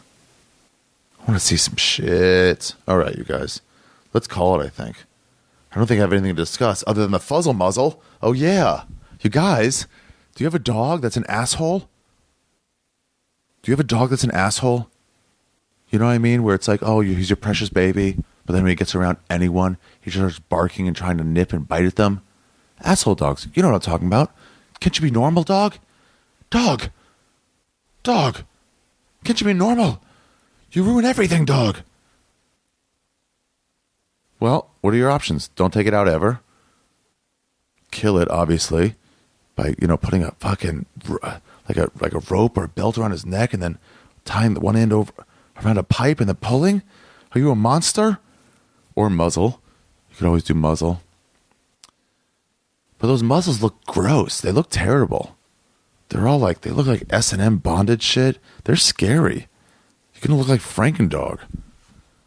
Why not get something better looking? Oh, I know. The Fuzzle Muzzle. It's out now, you guys. This is not an advertisement. I just like the product. Get the Fuzzle Muzzle. I don't even have a dog. The Fuzzle Muzzle, it's a cool way, pretty colors. You don't have to be embarrassed anymore. Oh, your dog, he looks pettable. He looks totally pettable. Instead of fucking lightning bolts going off behind him, it's clouds coming in with the fucking regular muzzle. The Fuzzle Muzzle. FuzzleMuzzle.com. Order yours today. And by the way, that app I was talking about last week was called Laughable. Laughable. It's pretty cool. What happens is you end up getting someone's podcast and you find out who their guests are from there. Find their podcast. It's a great way to find new podcasts, and it's super easy to go forward and backwards while you're listening. It's a fucking great app. Fuck Steve Jobs' death. Whoever Tim Cook is now. He doesn't do shit. They don't do it good. Their podcast app sucks. That Laughable one's pretty good. Maybe I'll try to put links to that one on my site. So we'll just open up there. But it's only for phones. It's not for computers. Anyway, whatever. But I think you can play on computers too. I don't know. I got to look into it more. That's it, you guys. Back to America. Back to America. I still have another podcast or two from out of the country, but the intros will be in America. I want to be the intro to be in America. 2 countries a year. I got 4 this year. Dublin. Excuse me. I'm already sorry. Ireland. I'm already sorry. Ireland. I'm talking about new countries here. Ireland, Norway, Sweden, Iceland. Which one's favorite? Iceland. Stop it. Iceland. I like Norway, though. Well, I don't know. I liked everything. Denmark, too. I love Denmark. And Stockholm was pretty fun. But I just kind of hung out here a little bit. Yoshi helped take me around. Did an open mic. Anyway. All right, you guys. I gotta go to sleep. I gotta leave for the airport in fucking 3 hours. 26-hour flight. I'll just do all this on the plane. My mouth is so dry. Why would I get peanuts and these fucking polypuffers, but no water? Oh, I know why. Because I said the water was good enough to drink. In Stockholm, I'll run the tap. You guys, thank you for tuning in. I think that's it, right?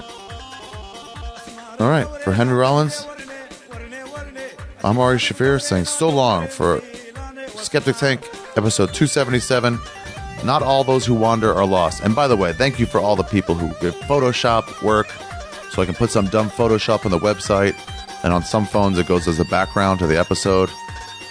They're just goofy, fun Photoshops. I put it out on Twitter, usually on Sunday, like, hey, if I want to do a Photoshop, here's what the episode's about, here's the fucking guests.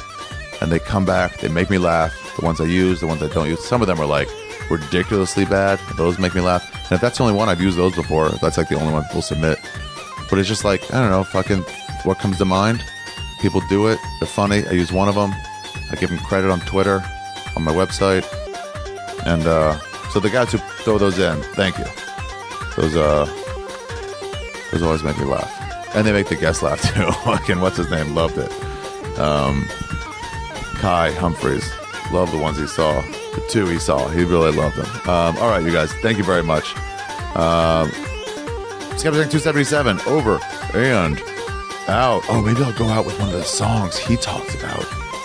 What was that guy's name? Oh, I had it in there. Suleiman something, right? قالوا لي بدنا نجوزك مقدار اصبر بلاها قالوا لي بدنا نجوزك مقدار اصبر بلاها مثل الهوى والميه صبيرني بلاها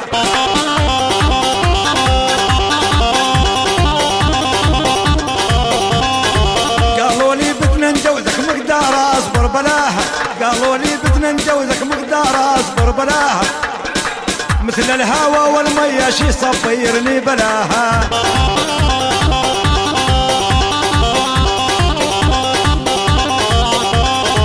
قالوا لي بدنا نجوزك شي صبيرني بلاها قالوا لي بدنا نجوزك شي صبيرني بلاها مثل الهوى والميه ما اقدر اصبر بلاها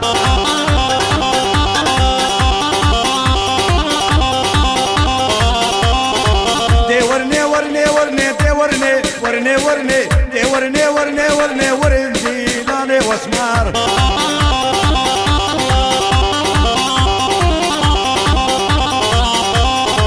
اسمار بقوري نادم دي ورني ورني ورني اسمار بقوري نادم ورني لاني واسمار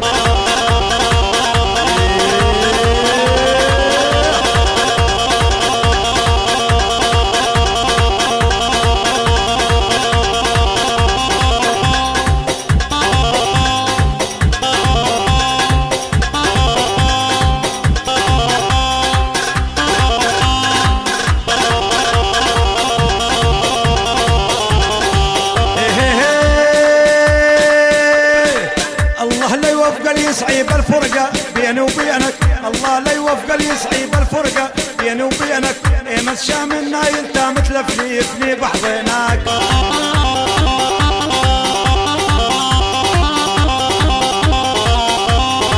دي ورني ورني ورني دي ورني ورني ورني دي ورني ورني ورني ورني دي لاني الاسمار